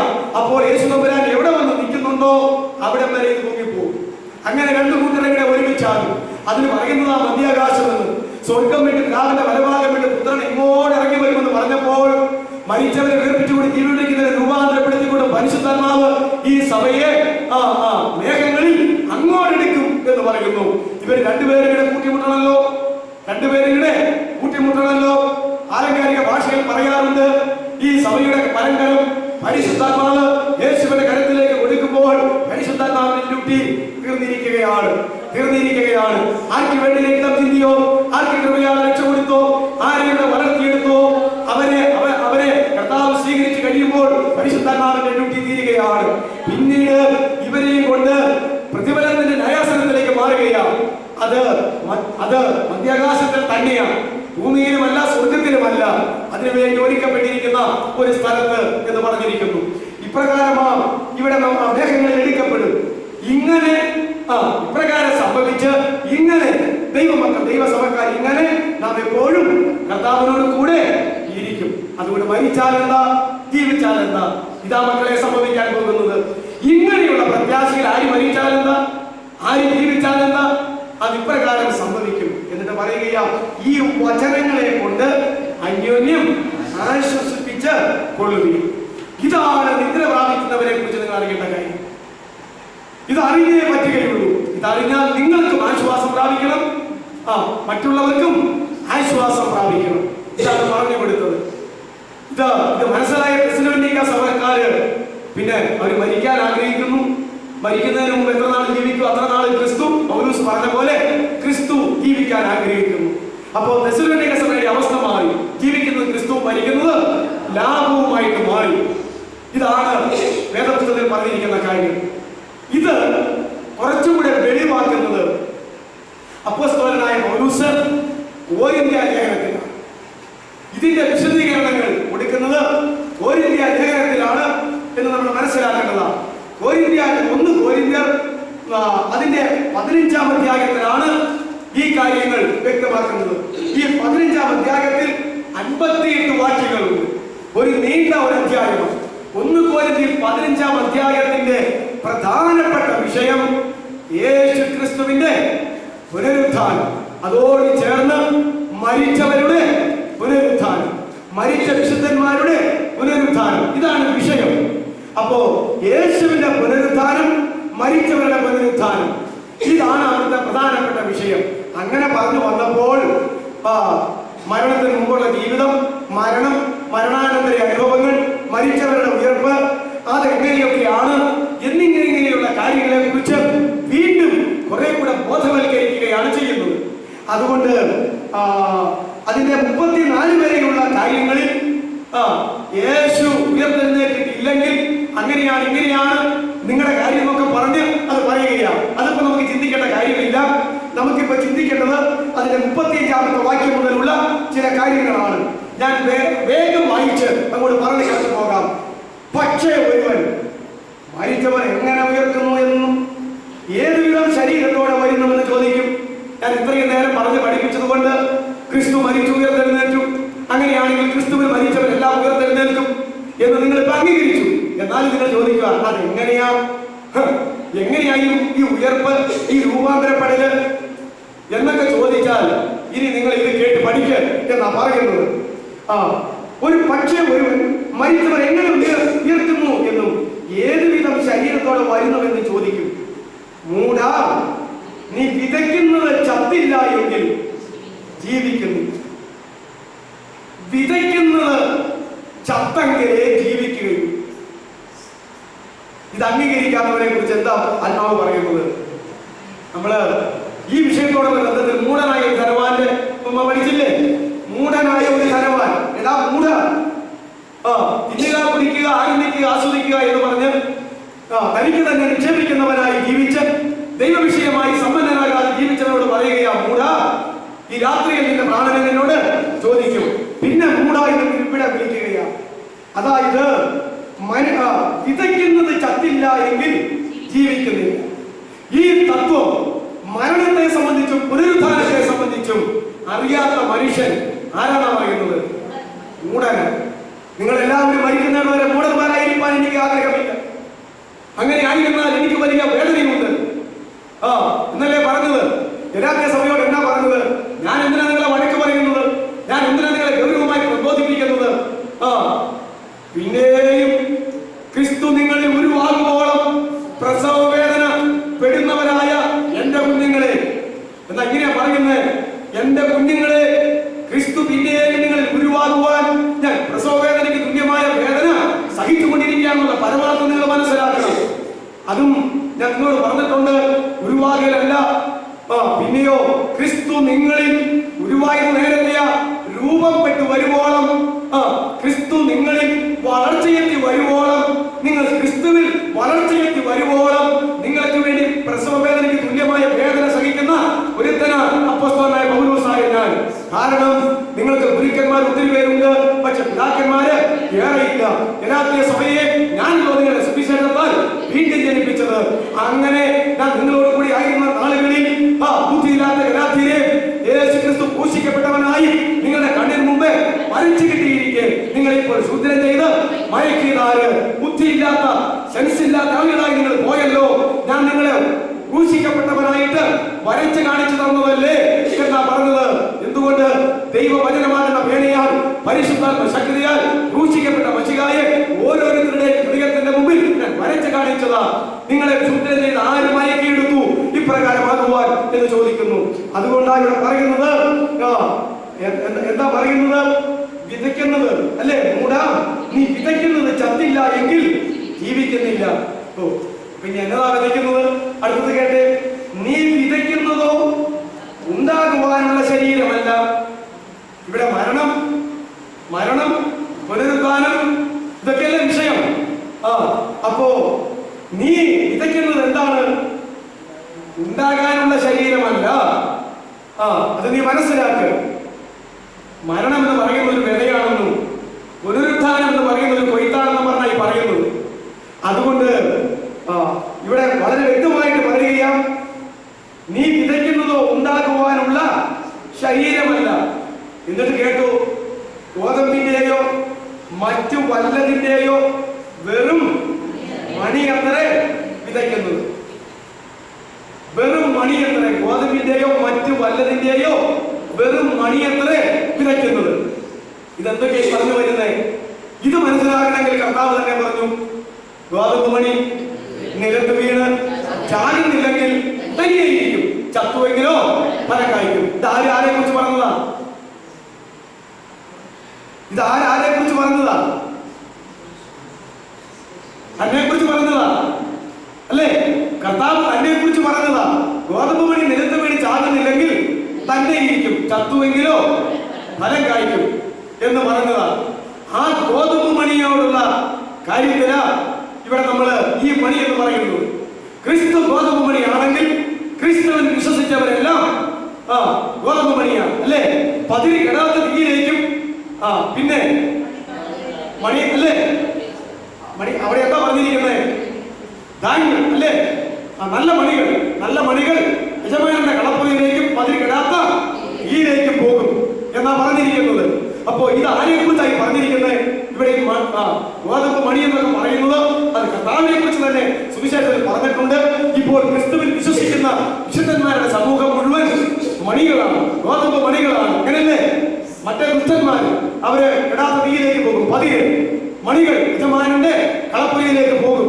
അത് മറ്റേ അർത്ഥത്തിൽ എടുക്കുമ്പോൾ വിശ്വാസികൾ യജമാനന്റെ കളപ്പുരയിലേക്ക് പൊങ്ങിപ്പോകുന്ന കാര്യമായി പറയുന്നത്. ദുഷ്ടന്മാര് കെടാത്ത തീയിലേക്ക് പിന്നീട് പോകുമെന്നൊക്കെ പറയുന്നത്.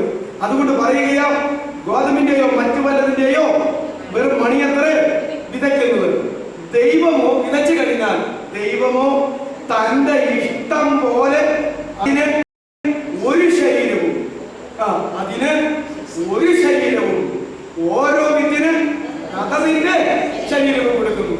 ഇതപ്പം നിങ്ങൾ ശ്രദ്ധിച്ചു പഠിക്കണം. ഗോതമ്പ് മണിയായ ക്രിസ്തുവിന് അതവിടെ പറയുന്നത് ദൈവമോ തന്റെ ഇഷ്ടം പോലെ അതിന് ഒരു ശരീരവും. ഏതിന്? ഒരു ഗോതമ്പ് മണിയില്ലേ, അതിന് ഒരു ശരീരവും. ഓരോ വിത്തിനും ഓരോ ഗോതമ്പ് മണിക്കും അതതിന്റെ ശരീരവും കൊടുക്കുന്നു. ഇപ്പൊ ഗോതമ്പ് മണിക്ക് എന്ത് കൊടുക്കുന്നു? ശരീരം കൊടുക്കുന്നു അല്ലേ? ഇപ്പൊ വിതയ്ക്കുന്നത് എന്താ? അങ്ങനെയായിട്ട് പൗലോസ് പറഞ്ഞ് പഠിപ്പിച്ചിരിക്കുന്നത്. ഇനി കേട്ടു, ഇനി ഇത് ശ്രദ്ധിക്കാനാ പറഞ്ഞത്. സകല മാംസവും ഒരുപോലെയുള്ള മാംസമല്ല. മാംസത്തെ കുറിച്ചൊരു ക്ലാസ് അതല്ലേ പറഞ്ഞു കൊടുക്കുന്നേ? സകല മാംസം, ഈ ഭൂമിയിലുള്ള സകല മാംസവും ഒരുപോലെയല്ലെന്ന് മനസ്സിലാക്കുക. എന്നിട്ട് എന്താ പറയുന്നത്? മനുഷ്യരുടെ മാംസം വേറെ, ദൈവത്തിന്റെ രൂപത്തിലും ദൈവത്തിന്റെ ഛായയിലും സൃഷ്ടിച്ച മനുഷ്യ മാംസം വേറെയാണ്. അത് നിങ്ങൾ മനസ്സിലാക്കുക. ഇത് ദൈവശാസ്ത്രമാണ്. മനുഷ്യ മാംസത്തെ കുറിച്ചുള്ള ദൈവശാസ്ത്രമാണ്, അത് വേറെയാണ്. പിന്നെ കന്നുകാലികളുടെ മാംസം വേറെ. നമ്മളൊക്കെ കൊന്നു തിന്നുന്ന കന്നുകാലികളുടെ മാംസം വേറെ, പക്ഷികളുടെ മാംസം വേറെ. അത് നമ്മൾ കൊന്നു തിന്നാറുണ്ടെങ്കിലും പക്ഷികളുടെ മാംസം വേറെയാ. അത് മനുഷ്യന്റെ മാംസം പോലെയുമല്ല, കന്നുകാലികളുടെ മാംസം പോലെയുമല്ല. മത്സ്യങ്ങളുടെ മാംസവും വേറെ, മത്സ്യവും നമ്മൾ തിന്നാറുണ്ട്. അപ്പൊ നോക്കിക്കേ, പക്ഷികളുടെ മാംസം വേറെ, വായുവിൽ കൂടെ പറക്കുന്ന അതിന്റെ മാംസം വേറെ, വെള്ളത്തിൽ കൂടെ പോകുന്ന അതിന്റെ മാംസം വേറെ, കരയിൽ കൂടെ പോകുന്ന കന്നുകാലികളുടെ മാംസം വേറെ, ദൈവത്തിന്റെ രൂപത്തിലും ഛായയിലും സൃഷ്ടിക്കപ്പെട്ട മനുഷ്യന്റെ മാംസം വേറെ. ഇതിനെക്കുറിച്ചുള്ള ഒരു ബോധം ഉണ്ടായിരുന്നു എങ്കിൽ ഇത് കണക്ക് മനുഷ്യനെ തകർപ്പോ? ഇന്നൊരു പട്ടിയെടുത്തോളം വിലയില്ലാതെ, ഒരു ആനയെടുത്തോളം വിലയില്ലാതെ, ഒരു വന്യജീവിയെടുത്തോളം വിലയില്ലാതെ, എന്തിനു പറയുന്നു, ഒരു പെരുമ്പാമ്പ് ഗതികേടിന് വനത്തിൽ നിന്ന് നാട്ടിലേക്ക് വന്നാൽ അതിനെ കൊന്നാൽ ഭയങ്കര തിരിച്ചയാണ്. അതിനെ എവിടെ വിടാനാ അനുവാദം? തിരിച്ച് അങ്ങോട്ട് വിടണം, അങ്ങോട്ട് വിടണം അല്ലേ? എന്ത് നിയമമാണ്! ഒടയതമ്പുരാന്റെ പ്രമാണത്തിന് കടകരുന്ന മനുഷ്യനൊരു മണ്ണാങ്കട്ടയില്ലെന്നും ഈ പറയുന്ന ആനയും കുതിരയും പാമ്പും പട്ടിയും പൂച്ചയും ഒക്കെയാണ് വലുതെന്നും ഇന്ന് പഠിപ്പിച്ച് വിശ്വസിപ്പിച്ച രാജ്യങ്ങളുടെ നിയമ നിർമ്മാണത്താൽ അത് നമ്മെ അടിച്ചേൽപ്പിച്ചുകൊണ്ടിരിക്കുന്ന ഈ കാലഘട്ടത്തിൽ ഒന്നാം നൂറ്റാണ്ടിൽ ആ ജനതയോട് പൗലോസ് വിളിച്ചു പറഞ്ഞു, നിങ്ങൾ ഇത് മനസ്സിലാക്കണം, മാംസങ്ങളുടെ കാര്യങ്ങൾ നിങ്ങൾ മനസ്സിലാക്കണം. അതുകൊണ്ട് സകല മാംസങ്ങളും ഒരുപോലെയുള്ളതല്ല. മനുഷ്യന്റെ മാംസം വേറെ, ഇത് ദൈവം പറഞ്ഞതാ, ദൈവാത്മാവ് പറഞ്ഞതാ അല്ലേ? കന്നുകാലികളുടെ മാംസം വേറെ, പക്ഷികളുടെ മാംസം വേറെ, മത്സ്യങ്ങളുടെ മാംസം വേറെ. നമുക്ക് നോക്കുമ്പോൾ ഒന്നും തോന്നുന്നില്ല. അത് വരച്ച് ഇത് വരച്ച് ഇത് വരച്ച് ഇത് വരച്ച് എല്ലാത്തിനും ഇറച്ചിയുണ്ട്, ചോരയുണ്ട്, അതാതിന്റെ മുള്ളു വെല്ലും എല്ലാം ഉണ്ട്, എല്ലാം ഒരുപോലെ എന്നാ തോന്നുന്നത്. പക്ഷെ അതങ്ങനെയല്ല എന്ന് പറഞ്ഞിരിക്കുന്നു. അതുകൊണ്ട് ഈ ഒരു തത്വം നമ്മൾ മനസ്സിലാക്കണം. അങ്ങനെയെങ്കിൽ മത്സ്യത്തെക്കാളും കന്നുകാലികളെക്കാളും പക്ഷികളെക്കാളും ശ്രേഷ്ഠതയുള്ളത് ആരുടെ മാംസമാണ് അവിടെ പറയുന്നത്? അല്ലേ? ആ ഒരു കാര്യമാണ് നമ്മളിവിടെ പറയുന്നത്. ഇതുകൊണ്ടാണോ ഇതി അമി ആരാ ഉഗാണ്ടയിലെ ഒരു ഇതി അമി ഒരു പണ്ട് ഉഗാണ്ടൻ പ്രസിഡന്റ് ആയിരുന്ന അതെ, അയാൾ എന്ത് മാംസം തിന്നുന്ന ആളായിരുന്ന പറയുന്നത്? മനുഷ്യമാംസം അല്ലേ? മനുഷ്യ മാംസം തിന്നുന്ന ഒരാളായിരുന്നു പറഞ്ഞു കേട്ടിട്ടുണ്ട്. ഇദ്ദേഹം മരിച്ചുപോയി. എന്റെ ഈ വിമാനം അവിടെ ചെന്നല്ലേ ഇസ്രായേൽക്കാര് എന്റെ ഈ വിമാന ആക്രമണത്തിലൂടെ തന്റെ ആളുകളെ പിടിച്ചോണ്ട് പോയത്? അതെ, അവിടെയാ കാക്ക നിന്ന പോലീസുകാരൻ മുഴുവൻ ഇവരെ എന്താ ബുദ്ധികളായി കൊണ്ടുപോയതാ. അവിടെ അവരുടേതായ നിരത്തിൽ ചെന്ന് ഇസ്രായേൽക്കാരെ ഇറങ്ങിയിട്ട് അവിടെയുണ്ടായിരുന്ന ആളുകളെ മുഴുവൻ ചെന്നിട്ട് ഹീബ്രു ഭാഷയിലാണ് സംസാരിച്ചത്. ഹീബ്രു ഭാഷ അവർക്കറിയാവൂ, എബ്രാഹിം അറിയാം. ഇബ്രാഹിമിന്റെ ജാതീയ ഭാഷ, ദേശീയ ഭാഷയെല്ലാം ഹീബ്രുവാ. ഒരുത്തം മാത്രം മനസ്സിലായില്ല. ഇത് പറഞ്ഞതാ ശുദ്ധമായ യഹൂദനെല്ലാം നിരത്തി വീടുകളെന്നുള്ളതാണ് ഹീബ്രു പറഞ്ഞത്. എല്ലാവരും വീടുകളൊന്നും ഒരുത്തൻ മാത്രം അറിഞ്ഞില്ല. നിന്നവരെല്ലാം വെടിവെച്ചു കൊന്നു. ഇവിടെ നിന്ന മറ്റുള്ള പട്ടാളക്കാരൻ മുഴുവൻ ഇവർ വെടിവെച്ചു കൊന്നു. ഇവർ വന്ന വിമാനത്തിൽ മറ്റവരെ കയറ്റിക്കൊണ്ട് മിനിറ്റുകൾ കൊണ്ട് ഇസ്രായേൽ രാജ്യത്തേക്ക് അവിടെ ചെന്നേ പിന്നെ എങ്ങനെയാണെന്ന് അതിന് കഴിഞ്ഞിട്ട് ഇതി അമീൻ എന്താ ചെയ്യുന്നത്? അവിടെ ഉണ്ടായിരുന്ന തന്റെ സൈനിക പട്ടാളക്കാരെ എല്ലാം പുതുകളയാണ് ദേഷ്യപ്പെട്ടു. ഇതൊക്കെ അങ്ങനത്തെ ഒരു ആളാണ് പറഞ്ഞത്. മനുഷ്യമാംസം തിന്നുന്ന ഈ ലോകത്തിലെ ഭരണാധികാരികൾ വരെ ഉണ്ടായിരുന്നു. ഇപ്പോൾ ഉണ്ടോ ഇല്ലയോ എനിക്ക് അറിയത്തില്ല. കിരാത വർഗക്കാരൊക്കെ തിന്നും എന്ന് കേട്ടിട്ടുണ്ട്. അപ്പൊ ഇത് നമ്മൾ മനസ്സിലാക്കേണ്ട ഒരു കാര്യമാണ്. ഇതിന്റെ ഈ മാംസം വേറെ. മാംസത്തെ കുറിച്ചുള്ള ആ ക്ലാസ് പറഞ്ഞതിന് ശേഷം സ്വർഗീയ ശരീരങ്ങളും ഭൗമ ശരീരങ്ങളും ഉണ്ട്. രണ്ടു തരം ശരീരമുണ്ടെന്ന് പഠിക്കും കേട്ടോ എന്നാ പറയുന്നത്. സ്വർഗീയ ശരീരമുണ്ട്, ഭൗമിക ശരീരമുണ്ട്. സ്വർഗീയ ശരീരമുള്ളവർക്ക് അതിൻ്റെതായ നിലയിൽ ജീവിക്കാൻ കഴിയും. ഭൗമിക ശരീരമുള്ളവർക്ക് അതിൻ്റെതായ നിലയിൽ ജീവിക്കാൻ കഴിയുമെന്ന് അവിടെ പറഞ്ഞിരിക്കുന്നത്. രണ്ടു തരം ശരീരങ്ങളുണ്ട്. സ്വർഗീയ ശരീരങ്ങളുടെ തേജസ് വേറെ, ഭൗമ ശരീരങ്ങളുടെ തേജസ് വേറെ. രണ്ടു തരം ശരീരമുണ്ട്, അത് പഠിക്കുക. ഇനി അതിനോട് ചേർന്ന് പഠിക്കുന്നത് ഈ രണ്ടു തരം ശരീരങ്ങൾക്കും ഉള്ള തേജസ് വേറെയാണ്. ഓക്കെ, അപ്പൊ ശരീരങ്ങൾ വെവ്വേറെ, തേജസ്സും വെവ്വേറെ. എന്നിട്ട് പിന്നെ പറയുകയാണ് നക്ഷത്രങ്ങളല്ല, സൂര്യന്റെ തേജസ് വേറെ. ഇനി പ്രപഞ്ചത്തിലേക്ക് നിങ്ങൾ നോക്കൂ, ഗോളങ്ങളെ നോക്കൂ. എല്ലാത്തിനും വെട്ടവും പഠിച്ചാൽ നമുക്കതേ അറിയാവുള്ളൂ, ഇല്ലേ? എല്ലാത്തിനും നക്ഷത്രത്തിനും വെട്ടമുണ്ട്, സൂര്യനും വെട്ടമുണ്ട്, ചന്ദ്രനും വെട്ടമുണ്ട്, എല്ലാത്തിനും വെട്ടമുണ്ട്. ഇതൊക്കെ നമുക്ക് അറിയിക്കുള്ളൂ. ഓരോ ഗോളങ്ങളെ ഇത്രയൊക്കെ അറിയാം. സൂര്യൻ ഏറ്റവും അടുത്ത് നിൽക്കുന്നു, അതുകൊണ്ട് വലുതായി കാണുന്നു. ചന്ദ്രനും അടുത്ത് നിൽക്കുന്നു, അതുകൊണ്ട് അങ്ങനെ കാണുന്നു. നക്ഷത്രങ്ങളൊക്കെ കുഞ്ഞു കുഞ്ഞ് കടുകുമണി പോലെ കാണുന്നു, അത് അത്രയും അകലത്തിലാണ്. എന്നാലും അതിന്റെ കുഞ്ഞു കുഞ്ഞു രശ്മികളൊക്കെ ഇങ്ങോട്ട് വരുന്നുണ്ട്. ഇതൊക്കെ സൂര്യൻ അതിൽ തന്നെ വരുന്നു. എന്താ വെച്ചാൽ സൂര്യൻ അവിടെ നിൽക്കുന്നു, ഭൂമി സൂര്യനെ ചുറ്റുന്നു, ചന്ദ്രൻ എല്ലാം ചുറ്റുന്നു. ഇങ്ങനെയൊക്കെയാണല്ലോ പഠിപ്പിക്കുന്നത്. സൂര്യൻ അതിൽ തന്നെ കറങ്ങുമോ? ഇല്ല. ഭൂമി അതിൽ തന്നെ കറങ്ങുകയും ഭൂമി സൂര്യനെ കറങ്ങുകയും ചെയ്യുന്നു. അങ്ങനെയാ. ഞാനും ഇതൊക്കെ പണ്ട് പഠിച്ചതല്ലേ. അപ്പോ ഇതൊക്കെ ഇത്രത്തോളം പഠിപ്പിച്ചിട്ടുണ്ടെങ്കിലും തേജസ്സിനെ ഇവിടെ ഇങ്ങനെ പറയുകയാണ് ചെയ്യുന്നത്. പൗലോസ് പഠിപ്പിക്കുക, സൂര്യന്റെ തേജസ് വേറെ, ഓർത്തോണം. ചന്ദ്രന്റെ തേജസ് വേറെ, നക്ഷത്രങ്ങളുടെ തേജസ് വേറെ. അപ്പൊ സൂര്യന്റെ ലിസ്റ്റിൽ പെടുന്നത് എനിക്കറിയത്തില്ല, ചന്ദ്രന്റെ ലിസ്റ്റിൽ പെടുന്നത്, നക്ഷത്രങ്ങളുടെ ലിസ്റ്റിൽ പെടുന്നത്, ഇതെല്ലാം വെവ്വേറെ തേജസ്സാണ് എന്ന് പ്രപഞ്ച ഗോളങ്ങളെയും നിങ്ങൾ അപ്രകാരം തന്നെ മനസ്സിലാക്കണം. നക്ഷത്രവും തമ്മിൽ തേജസ് കൊണ്ട് ഭേദമുണ്ടല്ലോ. കണ്ടാൽ ഒരുപോലെ ഇരിക്കുന്ന രണ്ട് നക്ഷത്രം തമ്മിലാണെങ്കിലും സൃഷ്ടിച്ച ഉടയവനാണെന്ന് അറിയാം. അതിന്റെ തേജസ്സിന് നക്ഷത്രവും തമ്മിൽ തേജസ്സിന് വ്യത്യാസമുണ്ടല്ലോ. ഇതൊക്കെ എങ്ങനെ പൗലോസ് മനസ്സിലായി? പരിശുദ്ധാത്മാവിനല്ലാതെ എങ്ങനെ മനസ്സിലാക്കാനായിട്ട് കഴിയും? ഇത് എന്തെല്ലാം ശാസ്ത്രങ്ങളായി പറയുന്നത് പൗലോസ് അല്ലേ? താനിതൊക്കെ പഠിച്ചിരുന്നു, അതെനിക്ക് അറിയില്ല.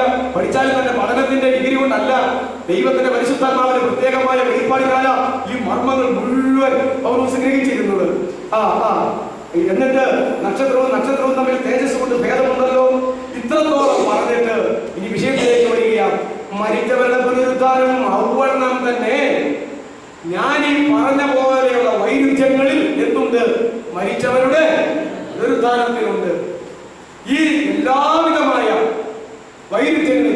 പഠന വിഷയങ്ങളിൽ എല്ലാവിധമായ വൈവിധ്യങ്ങളും വ്യത്യാസങ്ങളും എവിടെയുണ്ട്? മരിച്ചവരുടെ പുനരുത്ഥാനത്തിലുണ്ട്.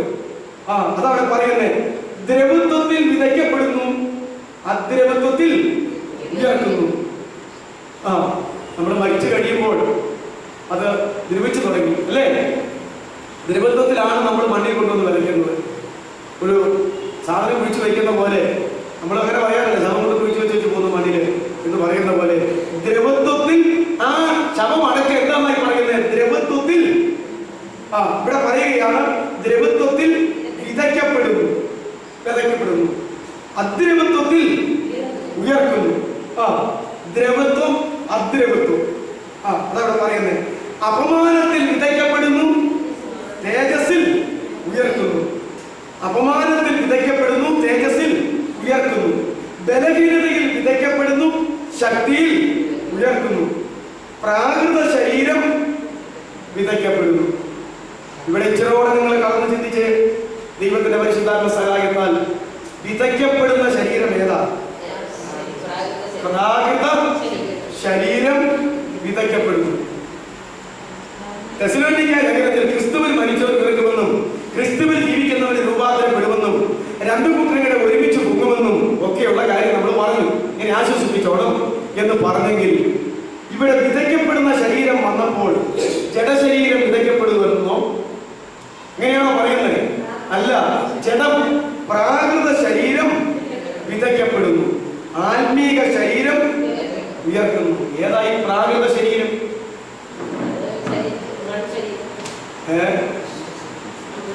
അവിടെയാണ് നമ്മളിവിടെ പണ്ടേ കുറെ ചിന്തിച്ചതാണ്. ദൈവസഭയിൽ ഒരു മനുഷ്യന് ദേഹമുണ്ട്, ദേഹിയുണ്ട്, ആത്മാവുണ്ട്. ഒരു ദൈവസഭയിൽ ജഡീകരുണ്ട്, പ്രാകൃതരുണ്ട്, ആത്മീകരുണ്ട്. പ്രാകൃതര് എന്ന് പറയുന്നത് ആരാ? ഇടയ്ക്ക് പിടിച്ചവരല്ല. ഇതിനെ കുറിച്ച് നിങ്ങൾ മനസ്സിലാക്കേണ്ടത് ഒരു കാര്യം കൂടി ഞാൻ പറഞ്ഞില്ലെങ്കിൽ ചിലപ്പോൾ ചില തെറ്റിദ്ധാരണകൾ വരും. മരിച്ചവരുടെ പുനരുത്ഥാനത്തെ സംബന്ധിച്ചിടത്തോളം രണ്ടു തരം ചിന്താഗതിക്കാരും ഉണ്ട് ദൈവശാസ്ത്രജ്ഞന്മാരുടെ. ഒന്ന്, മരിച്ച വിശുദ്ധന്മാര് ഉയർത്തുമ്പോൾ തന്നെ സമ്പൂർണമായ ഒരു ഉയർപ്പ് അങ്ങ് പ്രാപിച്ച് പൊങ്ങിപ്പോകുന്നു എന്നും, അല്ല ഒരു അപൂർണമായ സമ്പൂർണമല്ലാത്ത ഒരു ഉയർപ്പ് പ്രാപിച്ച് ഇവിടെ നിന്ന് പൊങ്ങിപ്പോകുന്നു എന്നും, പ്രതിഫലത്തിന്റെ ന്യായാസനത്തിൽ വെച്ച് സമ്പൂർണമായ ഉയർപ്പ് പ്രാപിക്കുന്നു എന്നും പഠിപ്പിക്കുന്ന, വിശ്വസിക്കുന്ന, അറിയുന്ന രണ്ടുതരം പുനരുദ്ധാന വാദഗതികളുണ്ട്. ഇവിടെ നമ്മൾ മനസ്സിലാക്കുമ്പോൾ പ്രാകൃത ശരീരം വിതയ്ക്കപ്പെടുന്നു, ആത്മീക ശരീരം ഉയർക്കപ്പെടുന്നു. അപ്പോ ആത്മീക ശരീരം ഉയർക്കപ്പെടണമെങ്കിൽ എന്ത് വിതയ്ക്കപ്പെടണം? പ്രാകൃത ശരീരം വിതയ്ക്കപ്പെടണം. ബാക്കി എല്ലാ ഭാഗത്തും പ്രാകൃതൻ എന്ന് പറയുന്നത് പ്രാകൃതന്മാരെന്ന് പറയുന്നത് ദേഹീപരരാണെങ്കിൽ ഇവിടെയും പ്രാകൃത ശരീരം എന്ന് പറഞ്ഞാൽ ദേഹീപര ശരീരം എന്നാണ് അർത്ഥം. അവിടെയാണ് നമ്മുടെ സ്വല്പം വൈരുദ്ധ്യമുള്ളത്. അതുകൊണ്ട് ആരും വിഷമിക്കേണ്ട. ഞാനിത് രണ്ടും പറഞ്ഞാൽ നിങ്ങൾക്ക് ഇഷ്ടമുള്ളത് വിശ്വസിക്കാം, അല്ലാതെ ഞാനെന്താ ചെയ്യുന്നത്? പക്ഷെ ഒരു കാര്യത്തിൽ ഏകാഭിപ്രായത്തിൽ രണ്ടുപേരും വരുന്നുണ്ട്. ഇവിടെ വെച്ച് തന്നെ ആദ്യത്തെ ഉയർപ്പിൽ സമ്പൂർണ്ണ ഉയർപ്പ് പ്രാപിച്ചാലും മറ്റൊരു ഉയർപ്പിൽ സമ്പൂർണ്ണമല്ലാത്ത ഒരു ഉയർപ്പ് ഇവിടെ നിന്ന് പ്രാപിച്ചു പൊങ്ങി പ്രതിഫലത്തിന്റെ ന്യായാസനത്തിന്റെ അവിടെ ചെന്നിട്ട് അവിടെ വെച്ച് സമ്പൂർണ്ണ ഉയർപ്പ് പ്രാപിച്ചാലും സ്വർഗരാജ്യത്തിലേക്ക് പ്രവേശിക്കുന്നതിന് മുമ്പ്, സ്വർഗത്തിലേക്ക് പോകുന്നതിന് മുമ്പ് ഈ രണ്ടു കൂട്ടരും എന്തുണ്ടാകും? സമ്പൂർണ്ണമായ ഉയർപ്പ് പ്രാപിച്ചിരിക്കും. കാര്യം മനസ്സിലായില്ലേ? എന്നാൽ ഇത് മനസ്സിലാക്കാൻ അല്പം ബുദ്ധിമുട്ടുള്ള ഒരു സംഗതിയാണ്. പ്രാകൃത ശരീരം വിതയ്ക്കപ്പെട്ടെങ്കിൽ മാത്രമേ ആത്മീകമായ ശരീരം ഉയർക്കപ്പെടുകയുള്ളൂ. ക്രിസ്ത്യൻ സഭകളുടെ തിയോളജിയിലൊക്കെ പറയുമ്പോൾ അത് കുറച്ചുകൂടെ നമുക്ക് മനസ്സിലാക്കാനായിട്ട് കഴിയും. ഞാൻ ചോദിക്കട്ടെ, ആദവും ഹവ്വയും സൃഷ്ടിച്ചപ്പോൾ ദൈവം അവരെ ഏത് തോട്ടത്തിലാക്കി? അവർക്ക് പാപം ഉണ്ടായിരുന്നു? നമ്മൾ ചിന്തിച്ചതാണ്. അവർക്ക് പാപം ഉണ്ടായിരുന്നു? ഇല്ല. അപ്പോൾ അവർ പാപമില്ലാത്തവരായിരുന്നു. പാപമില്ലാത്ത ആയിരുന്നു. എന്നാൽ അവരാരായിരുന്നു? സമ്പൂർണ്ണ മനുഷ്യരായി, ദേഹത്തേക്ക് ആത്മാവുള്ള സമ്പൂർണ്ണ മനുഷ്യരായിരുന്നു. അവരെ ഊതി എഴുന്നേൽപ്പിച്ചപ്പോൾ ജീവനുള്ള ദേഹിയായി തീർന്നു എന്നാ പറയുന്നത്. എന്നാൽ ഞാൻ നിങ്ങളോട് ചോദിക്കട്ടെ, ഈ മനുഷ്യർക്ക് പാപം ചെയ്യുന്നിടം വരെ ഭക്ഷിക്കാൻ അനുവാദം കൊടുത്തല്ലോ. തോട്ടത്തിലുള്ള എല്ലാം തിന്നാൻ, നന്മ അറിവിന്റെ വൃക്ഷഫലം മാത്രം തിന്നരുത്. അത് കൊടുത്തു. അപ്പൊ അവർ ഭക്ഷിക്കുന്നുണ്ട്. അവർക്ക് വസ്ത്രം ഉണ്ടായിരുന്നു. കണ്ടോ, ഈ മനുഷ്യർക്ക് വസ്ത്രധാരണമില്ലായിരുന്നു. നമ്മൾ എഴുതുന്നത്, നമ്മൾ വായിക്കുന്നത് അവരിരുവരും നഗ്നരായിരുന്നു. എന്നാൽ അവർക്ക് ലജ്ജ തോന്നിയിട്ടില്ല. വസ്ത്രധാരണമില്ലാത്തവരായിരുന്നു, അവർ നഗ്നരായിരുന്നു യഥാർത്ഥത്തിൽ. പക്ഷേ നഗ്നതയെ കുറിച്ചുള്ള ഒരു ബോധമോ ഒരു ചിന്തയോ ലജ്ജയോ അവർക്ക് ഉണ്ടായിരുന്നില്ല. അപ്പോൾ അവരെങ്ങനെയുള്ളവരാണ്? ഇനി നമ്മൾ അവരെങ്ങനെയുള്ളതാണെന്ന് കണ്ടുപിടിച്ച്, ഇത് കൂടി ശരീരമല്ലല്ലോ, ഇത് കൂടി ശരീരത്തിന് പാപം ചെയ്ത് കഴിഞ്ഞത് ഇവർക്ക് ആദ്യം അനുഭവപ്പെട്ടത് എന്താ? തങ്ങൾ നഗ്നരെന്നവർക്ക് തോന്നി. പെട്ടെന്ന് നഗ്നത മറയ്ക്കാനുള്ള പണികളാണ് ചെയ്തത്. അപ്പൊ നോക്കിക്കേ, പാപത്തിന്റെ പെട്ടെന്നുള്ള ഒരു കാര്യം ദൈവത്തെ പോലെ ആകുമെന്ന് പറഞ്ഞ് തിന്നപ്പോൾ കണ്ണു തുറന്നു. ആദ്യത്തെ സംഭവം, കണ്ണു തുറന്നു, കണ്ടത് നഗ്നത, ലജ്ജയായി. അത്തീരെ കുട്ടി തിന്നി. അപ്പോ അതുവരെ അവർക്ക് എന്തുണ്ടായിരുന്നില്ല? നഗ്നരായിരുന്നെങ്കിലും ലജ്ജ ഉണ്ടായിരുന്നില്ല. പക്ഷെ അവർക്ക് പാപം ഇല്ലായിരുന്നു. എന്നാൽ ദൈവം അവർക്ക് കൊടുത്ത വാഗ്ദത്തം ഭൂമി മുഴുവൻ നിറഞ്ഞു, എല്ലാത്തിനെയും അടക്കി വാണു. ഭക്ഷിക്കാനായിട്ട് ഈ ഒരു വൃക്ഷത്തിന്റെ അല്ലാത്തതെല്ലാം നിങ്ങൾക്ക് ഭക്ഷിക്കാം, കുടിക്കാൻ. ഏതെന്തോട്ടത്തിൽ ഒരു നദി പുറപ്പെട്ടു 4 ശാഖകളായി പിരിഞ്ഞു പോയി എന്നൊക്കെ പറയുന്നുണ്ട്. ആ നദിയിലെ വെള്ളം വളരെ മനോഹരമാണ്. പാപമില്ലല്ലോ, ഇല്ലേ? ഏതൊരു ലോകത്തിലും എവിടെയും ശുദ്ധീകരിക്കപ്പെടുന്നതിനേക്കാൾ ഒടയതമ്പരാൻ ശുദ്ധീകരിച്ച് വെച്ചിരിക്കുന്ന മനോഹരമായ പച്ചവെള്ളമാണ്. അത് അവിടെ എന്തും ചെയ്യാം, കുടിക്കാൻ വെള്ളം, ഭക്ഷിക്കാൻ ഭക്ഷണം. ഇങ്ങനെയുള്ള ഒരു അവസ്ഥയായിരുന്നു. പാപം മുഖാന്തിരമായി ഏകത്തോട്ടത്തിലായിരിക്കാനും ഈ അവസ്ഥയിലായിരിക്കാനും അവർക്ക് കഴിയില്ല. ദൈവം വന്ന് ഇടപെട്ട് കഴിഞ്ഞിട്ട് പിന്നെയും ദൈവം എന്നാ പ്രവർത്തിച്ചത്? അവർക്ക് എന്ത് കൊടുത്തു എന്നാ പറയുന്നത്? മൃഗത്തിന്റെ തോൽ അവരെ കുടിപ്പിച്ചു. ശിക്ഷയൊക്കെ കൊടുത്ത് വിസ്തരിച്ച് ശിക്ഷയൊക്കെ കൊടുത്ത് കുടിപ്പിച്ചു. അപ്പൊ ഞാൻ ചോദിക്കട്ടെ, നമ്മുടെ അങ്ങനെ പാപം ആയി, പിന്നെ ഈ കാണുന്ന സംഗതികളെല്ലാം ആയി, ഇപ്പൊ നമ്മുടെ എല്ലാം അവസ്ഥയായി ഇങ്ങനെ ഇരിക്കുകയാണ്. നമ്മൾ ഇനി ആദ്യം ഏതവസ്ഥയിലേക്കാണ് ചെന്ന് പറയേണ്ടത്? പാപമില്ലാതിരുന്ന ഏതെങ്കിലും തോട്ടത്തിൽ ദൈവം വളരെ പ്ലാനുകളോടും പദ്ധതികളോടും കൂടെ ആക്കി സൃഷ്ടിച്ചു വെച്ച മനുഷ്യന്റെ അവസ്ഥയിലേക്കാണ് ഇനി നമ്മൾ ആദ്യം കടന്നു പോകേണ്ടത്. അപ്പോൾ ക്രിസ്തുവിൽ മരിച്ചവർ ഇവർക്കും ക്രിസ്തുവിൽ ജീവിച്ചവർ രൂപാന്തരപ്പെടും, ഒരുമിച്ച് പോകുമെന്ന് പറഞ്ഞാൽ അതാ ഏതെങ്കിലും തോട്ടത്തിൽ പാപമില്ലാതിരുന്ന ആദമവന്മാരുടെ അവസ്ഥയിൽ വസ്ത്രധാരണം ഒന്നും ആവശ്യമില്ല, അവർക്ക് തിന്നാമായിരുന്നു, ഇല്ലേ? ഈ ഒരു അവസ്ഥയിലേക്കാണ് കടന്നു പോകുന്നത്. അപ്പോൾ എന്താ പറയുന്നത്? അവരെ സംബന്ധിച്ച് ഇങ്ങനെ ചിന്തിക്കണം. ആ ജഡശരീരം വിതയ്ക്കപ്പെടുന്നു, ആദാമിക പാപമില്ലാത്ത ശരീരം ഉയർക്കപ്പെടുന്നു. അതല്ല ഇവിടെ പറയുന്നത്. പ്രാകൃത ശരീരം ഇവിടെ വിതയ്ക്കപ്പെടുന്നു, ഉയർക്കുന്നതോ ആത്മീക ശരീരമാണ്. ഇനി നമ്മുടെ കർത്താവിനെ സംബന്ധിച്ചിടത്തോളം ഒന്ന് നോക്കി. കർത്താവ് മരിച്ചിട്ട് ഉയർത്തിരുന്നല്ലോ, അത് ശരിയല്ലേ? അല്ലേ? അതിന് പോലും അപ്പൊ ഈ തർക്കം വരും. ഏത് തർക്കം? ഒറ്റ ഉയർത്തെഴുന്നേൽപ്പിനാൽ അത് ശരിപ്പെട്ടിരുന്നോ, അതെയോ 2 ഘട്ടത്തിലായി അത് ശരിപ്പെട്ടിരുന്നോ? ഞാൻ ഈ പറയുന്നത് നിങ്ങൾ ശ്രദ്ധിച്ച് പഠിക്കണം. കർത്താവ് ഉയർത്തെഴുന്നേറ്റതിന് ശേഷം ഒരിക്കലും ശിഷ്യന്മാർ കളിക്ക് പോകുന്നു. പക്ഷെ വാതിലടച്ചിരിക്കാൻ തുറക്കാതെ നാളിന് അകത്ത് വരാൻ മേലെ. അങ്ങനെയാ കർത്താവിന്. അതാണ് പുനരുദ്ധാരശൈലിയുടെ ഒരു പ്രത്യേകത. വന്നു കഴിഞ്ഞിട്ട് ശിഷ്യന്മാരോട് പറഞ്ഞപ്പോൾ ഭൂതാണെന്ന് വിചാരിച്ച് അവരുടെ നെറ്റി പേടിച്ച് വിറച്ച് കഴിഞ്ഞപ്പോ അവരോട് പറഞ്ഞു, നിങ്ങൾ എന്തായി കാണിക്കുന്നത്? നിങ്ങളാ പിള്ളേരെ എന്നെ തൊട്ടു നോക്ക്, അല്ലേ? എനിക്കുള്ളതുപോലെ അസ്ഥിയും മാംസവും ഭൂതത്തിന് ഉണ്ടോ? എന്നെ നിങ്ങൾ തൊട്ടു നോക്ക്, പിടിച്ചു നോക്ക്. തന്റെ കയ്യും കാലും കാണിച്ചു കൊടുത്തു. കയ്യേലും കാലിലും എന്തായിരിക്കുന്നത്? ആണിപ്പാട്. കയ്യേലും കാലിലും എന്തായിരിക്കുന്നത്? ആണിപ്പാട്. എടാ, ക്രൂശിക്കേറ്റ കാര്യമൊക്കെ നിങ്ങൾ കണ്ടോണ്ടിരുന്നതല്ലേ? ഇത് നോക്ക്, കൈ 2 കാലിട്ട് നോക്ക്. എന്നിട്ട് ശരിയാകുന്നില്ല, ഇനി വന്ന് ചെന്നെ പിടിച്ചു നോക്ക്. എനിക്കുള്ളതുപോലെ അസ്ഥിയും മാംസവും ആർക്കില്ല? ഭൂതത്തിനില്ല. പിന്നെ ഞാൻ ഭൂതാന്ന് പറഞ്ഞ നിങ്ങൾ പേടിക്കുന്നത് ഇതെന്താ? നോക്കിക്കേ. എന്നിട്ടും അവരെ ശരിയാകുന്നില്ല. കൈകാലുകൾ കാണിച്ചു കൊടുത്ത് കാണിപ്പെടുത്ത് കണ്ടിട്ട് ഇവർക്ക് മനസ്സിലാകുന്നില്ല, ഭൂതമാണെന്നാ പറയും. എന്നിട്ട് അവരെ കൊണ്ട് പിടിപ്പിച്ചു നോക്കി. അസ്ഥി ഉണ്ടോ? ഉണ്ട്. മാംസം ഉണ്ടോ? ഉണ്ട്. ഇങ്ങനെ അസ്ഥി മാംസവും ഭൂതത്തിനുണ്ടോ? അതില്ല. അപ്പൊ ഞാൻ ഭൂതമാണോ? അല്ല. എന്നിട്ടും ശരിയാകുന്നില്ല. അപ്പോ പിന്നെ എന്താ പറയുക? ഇവിടെ എന്നാണ് പിള്ളേരെ കഴിക്കാനുള്ളത്? ഉടനെ ചോദിച്ചു, ഒരു തേൻകട്ടിയും മീനും, അല്ലേ? വറുത്ത മീനും തേൻകട്ടിയും കൊണ്ടുവന്ന് പറഞ്ഞു. കൊണ്ടുവരാൻ പറഞ്ഞു. അവര് എന്റെ അഭിപ്രായം കർത്താവ് നിന്നും അംഗീകരിക്കുന്നു. അതിനാ അവിടെ അവരുണ്ടായിരുന്നു, അവർക്ക് തിന്നാനുണ്ട്. അപ്പോ ഇത് കർത്താവ് തിന്ന് കാണിച്ചു കൊടുത്തു. വറുത്ത മീനും, ഗ്ലൂക്കോസിന്റെ സുവിശേഷത്തിലായിരിക്കും, വറുത്ത മീനും തേൻകട്ടയും തിന്നു കൊടുത്തു. അപ്പൊ ഞാൻ ചോദിക്കട്ടെ, ഇത് ഏത് കർത്താവാ? പുനരുത്ഥാനം ചെയ്ത കർത്താവല്ലേ? അതെ, പുനരുത്ഥാനം ചെയ്ത കർത്താവ്. അസ്ഥിയുണ്ട്, മാംസമുണ്ട്.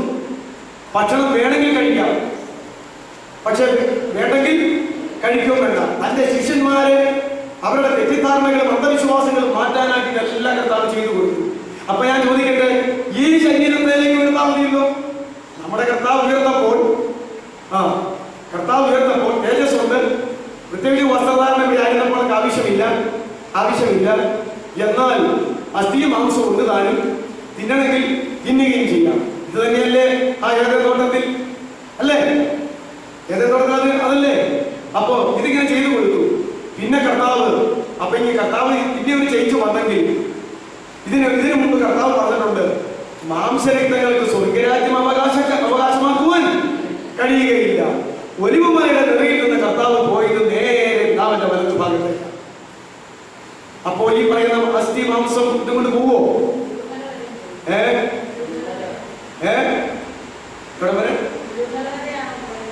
ഒലിവുമലയിൽ നിന്ന് അങ്ങ് പൊങ്ങുന്ന കണ്ടു. മേഘം വന്ന് എടുത്തോണ്ട് പോകുന്നതിന്റെ നേരം കണ്ടു.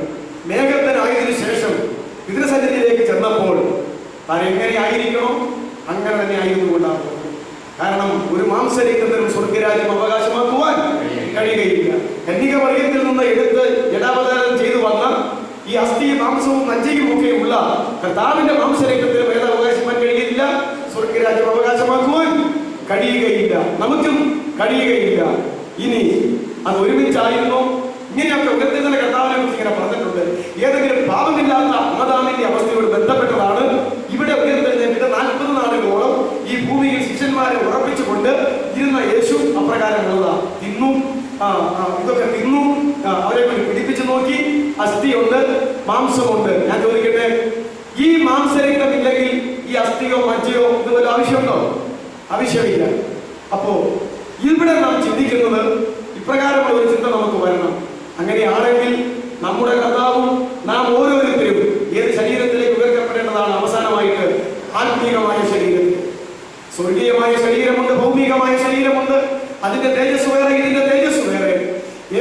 ആദാമിന് ഹവ്വയ്ക്ക് അന്നുണ്ടായിരുന്ന തേജസ്സല്ല ഇനി ഉണ്ടാകാൻ പോകുന്നത്. കർത്താവ് ഉയർത്തെഴുന്നേറ്റിട്ട് ഇപ്രകാരമാകുന്നു എങ്കിൽ ഇവിടെ 40 നാളുകളോളം ഈ അസ്ഥി മാംസവും മജ്ജയുമുള്ള ആളുകളോട് ബന്ധപ്പെട്ട് ഉയർത്തെഴുന്നേറ്റെന്ന് വിശ്വസിപ്പിച്ചപ്പോൾ ഉള്ള തേജസ്സല്ല, പിതാവിന്റെ വലഭാഗത്തേക്ക് താൻ കടന്നു പോയപ്പോൾ.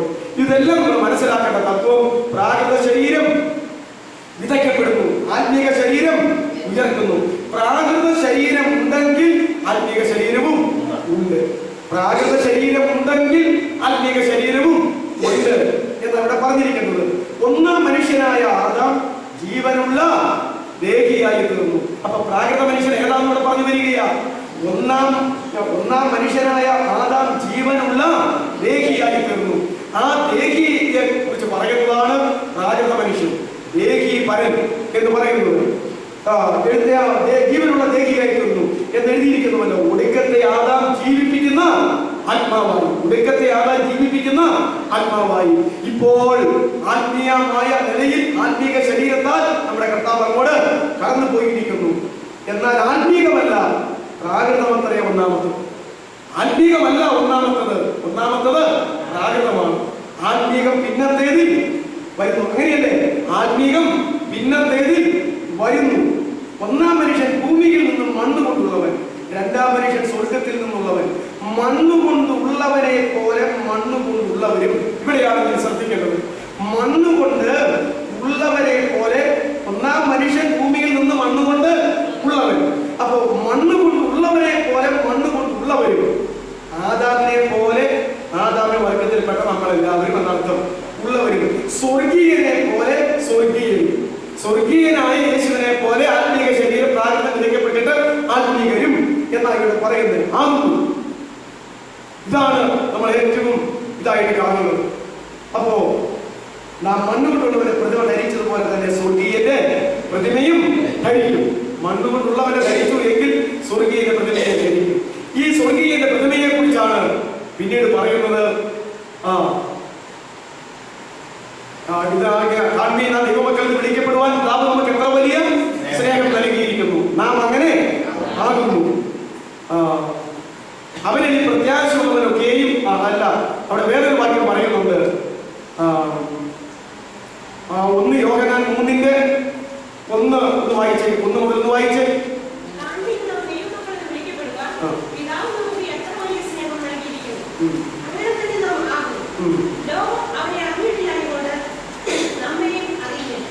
വായിച്ചു. പ്രിയമുള്ളവരെ, നമ്മൾ ഇപ്പോൾ ദൈവമക്കളാകുന്നു. അടുത്തത്, നാം ഇന്നതാകുമെന്ന് ഇതുവരെ പ്രത്യക്ഷപ്പെട്ടിട്ടില്ല.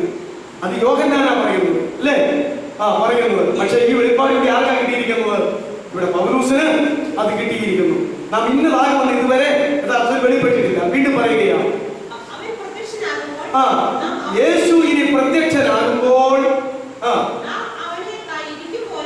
നാം അവൻ ഇരിക്കും പോലെ തന്നെ കാണുന്നതാകൊണ്ട് നാം ഇനി അവനോട് സദൃശന്മാരാകും. അതാ ഇവിടെ പറഞ്ഞിരിക്കുന്നത്. എന്താ പറഞ്ഞിരിക്കുന്നത്? മണ്ണുകൊണ്ടുള്ളവൻ, നാം മണ്ണുകൊണ്ടുള്ളവന്റെ പ്രതിമ ധരിച്ചതുപോലെ തന്നെ നമ്മൾ സ്വർഗീയ പ്രതിമയും ധരിക്കും. അവനായിരിക്കുന്ന പോലെ ഇനി നാം ആയിത്തീർന്നവനെ കാണും. ഇതാ ഇവിടെ പറയുന്നത്. അപ്പോ ഇതാണ് മരിച്ചവരുടെ പുനരുത്ഥാനത്തെ സംബന്ധിച്ചുള്ളതായ കാര്യങ്ങൾ. ഇത് അടിസ്ഥാനപരമായി മനസ്സിലാക്കിയാൽ പുനരുത്ഥാന നിരകളെ സംബന്ധിച്ചും പുനരുത്ഥാന ശ്രേഷ്ഠതകളെ സംബന്ധിച്ചും പിന്നീട് നമുക്ക് ആഴമായ ബോധം വചനത്തിൽ നിന്ന് കിട്ടാനായിട്ട് കഴിയും. നമ്മളാ 1 ദശലക്ഷമൊക്കെ 4:16-17 ഇതുമെല്ലാം ഒന്നുപോലെ ഒറ്റയടിക്ക് ഓടിച്ചിട്ടോ എന്ന് പറഞ്ഞ് അങ്ങ് വായിച്ചു വെച്ച് കഴിയുമ്പോൾ അത് തന്നെയാണ് യഥാർത്ഥത്തിൽ പറഞ്ഞിട്ടുണ്ട് എന്ന് മാത്രമേ അറിയുന്നുള്ളൂ.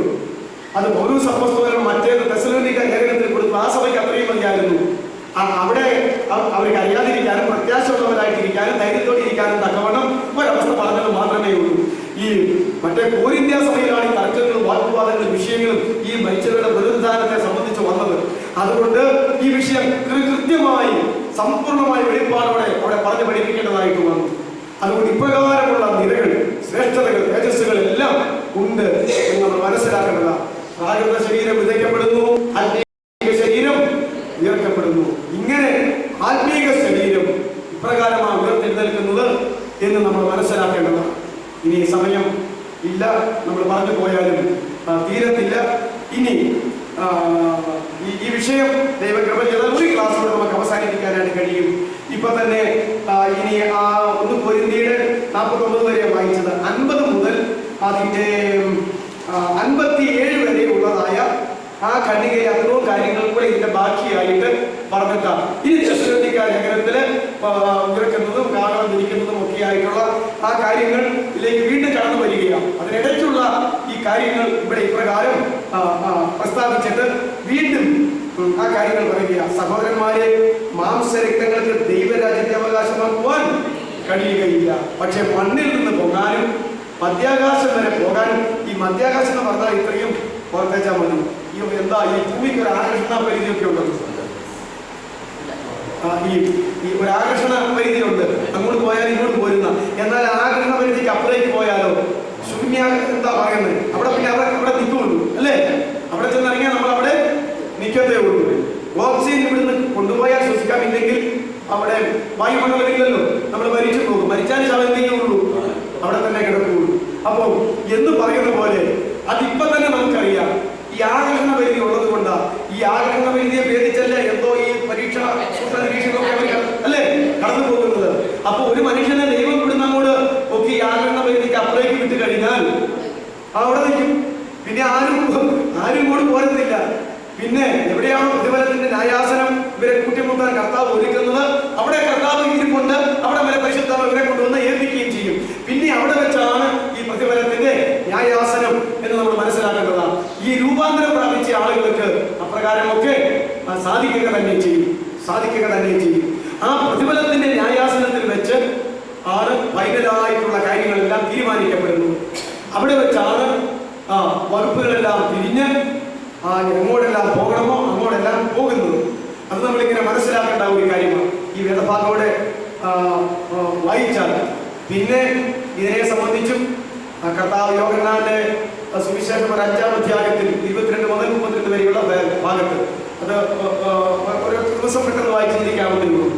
അപ്പോ ഇങ്ങനെയാണ് മരണത്തിന് ശേഷമുള്ള പുനരുത്ഥാനവും പുനരുത്ഥാന രീതികളും മാംസങ്ങളുടെ തിരിവുകളും ശരീരങ്ങളുടെ തിരിവുകളും തേജസ്സിന്റെ തിരിവുകളും എല്ലാം എന്ന് നമ്മൾ മനസ്സിലാക്കണം.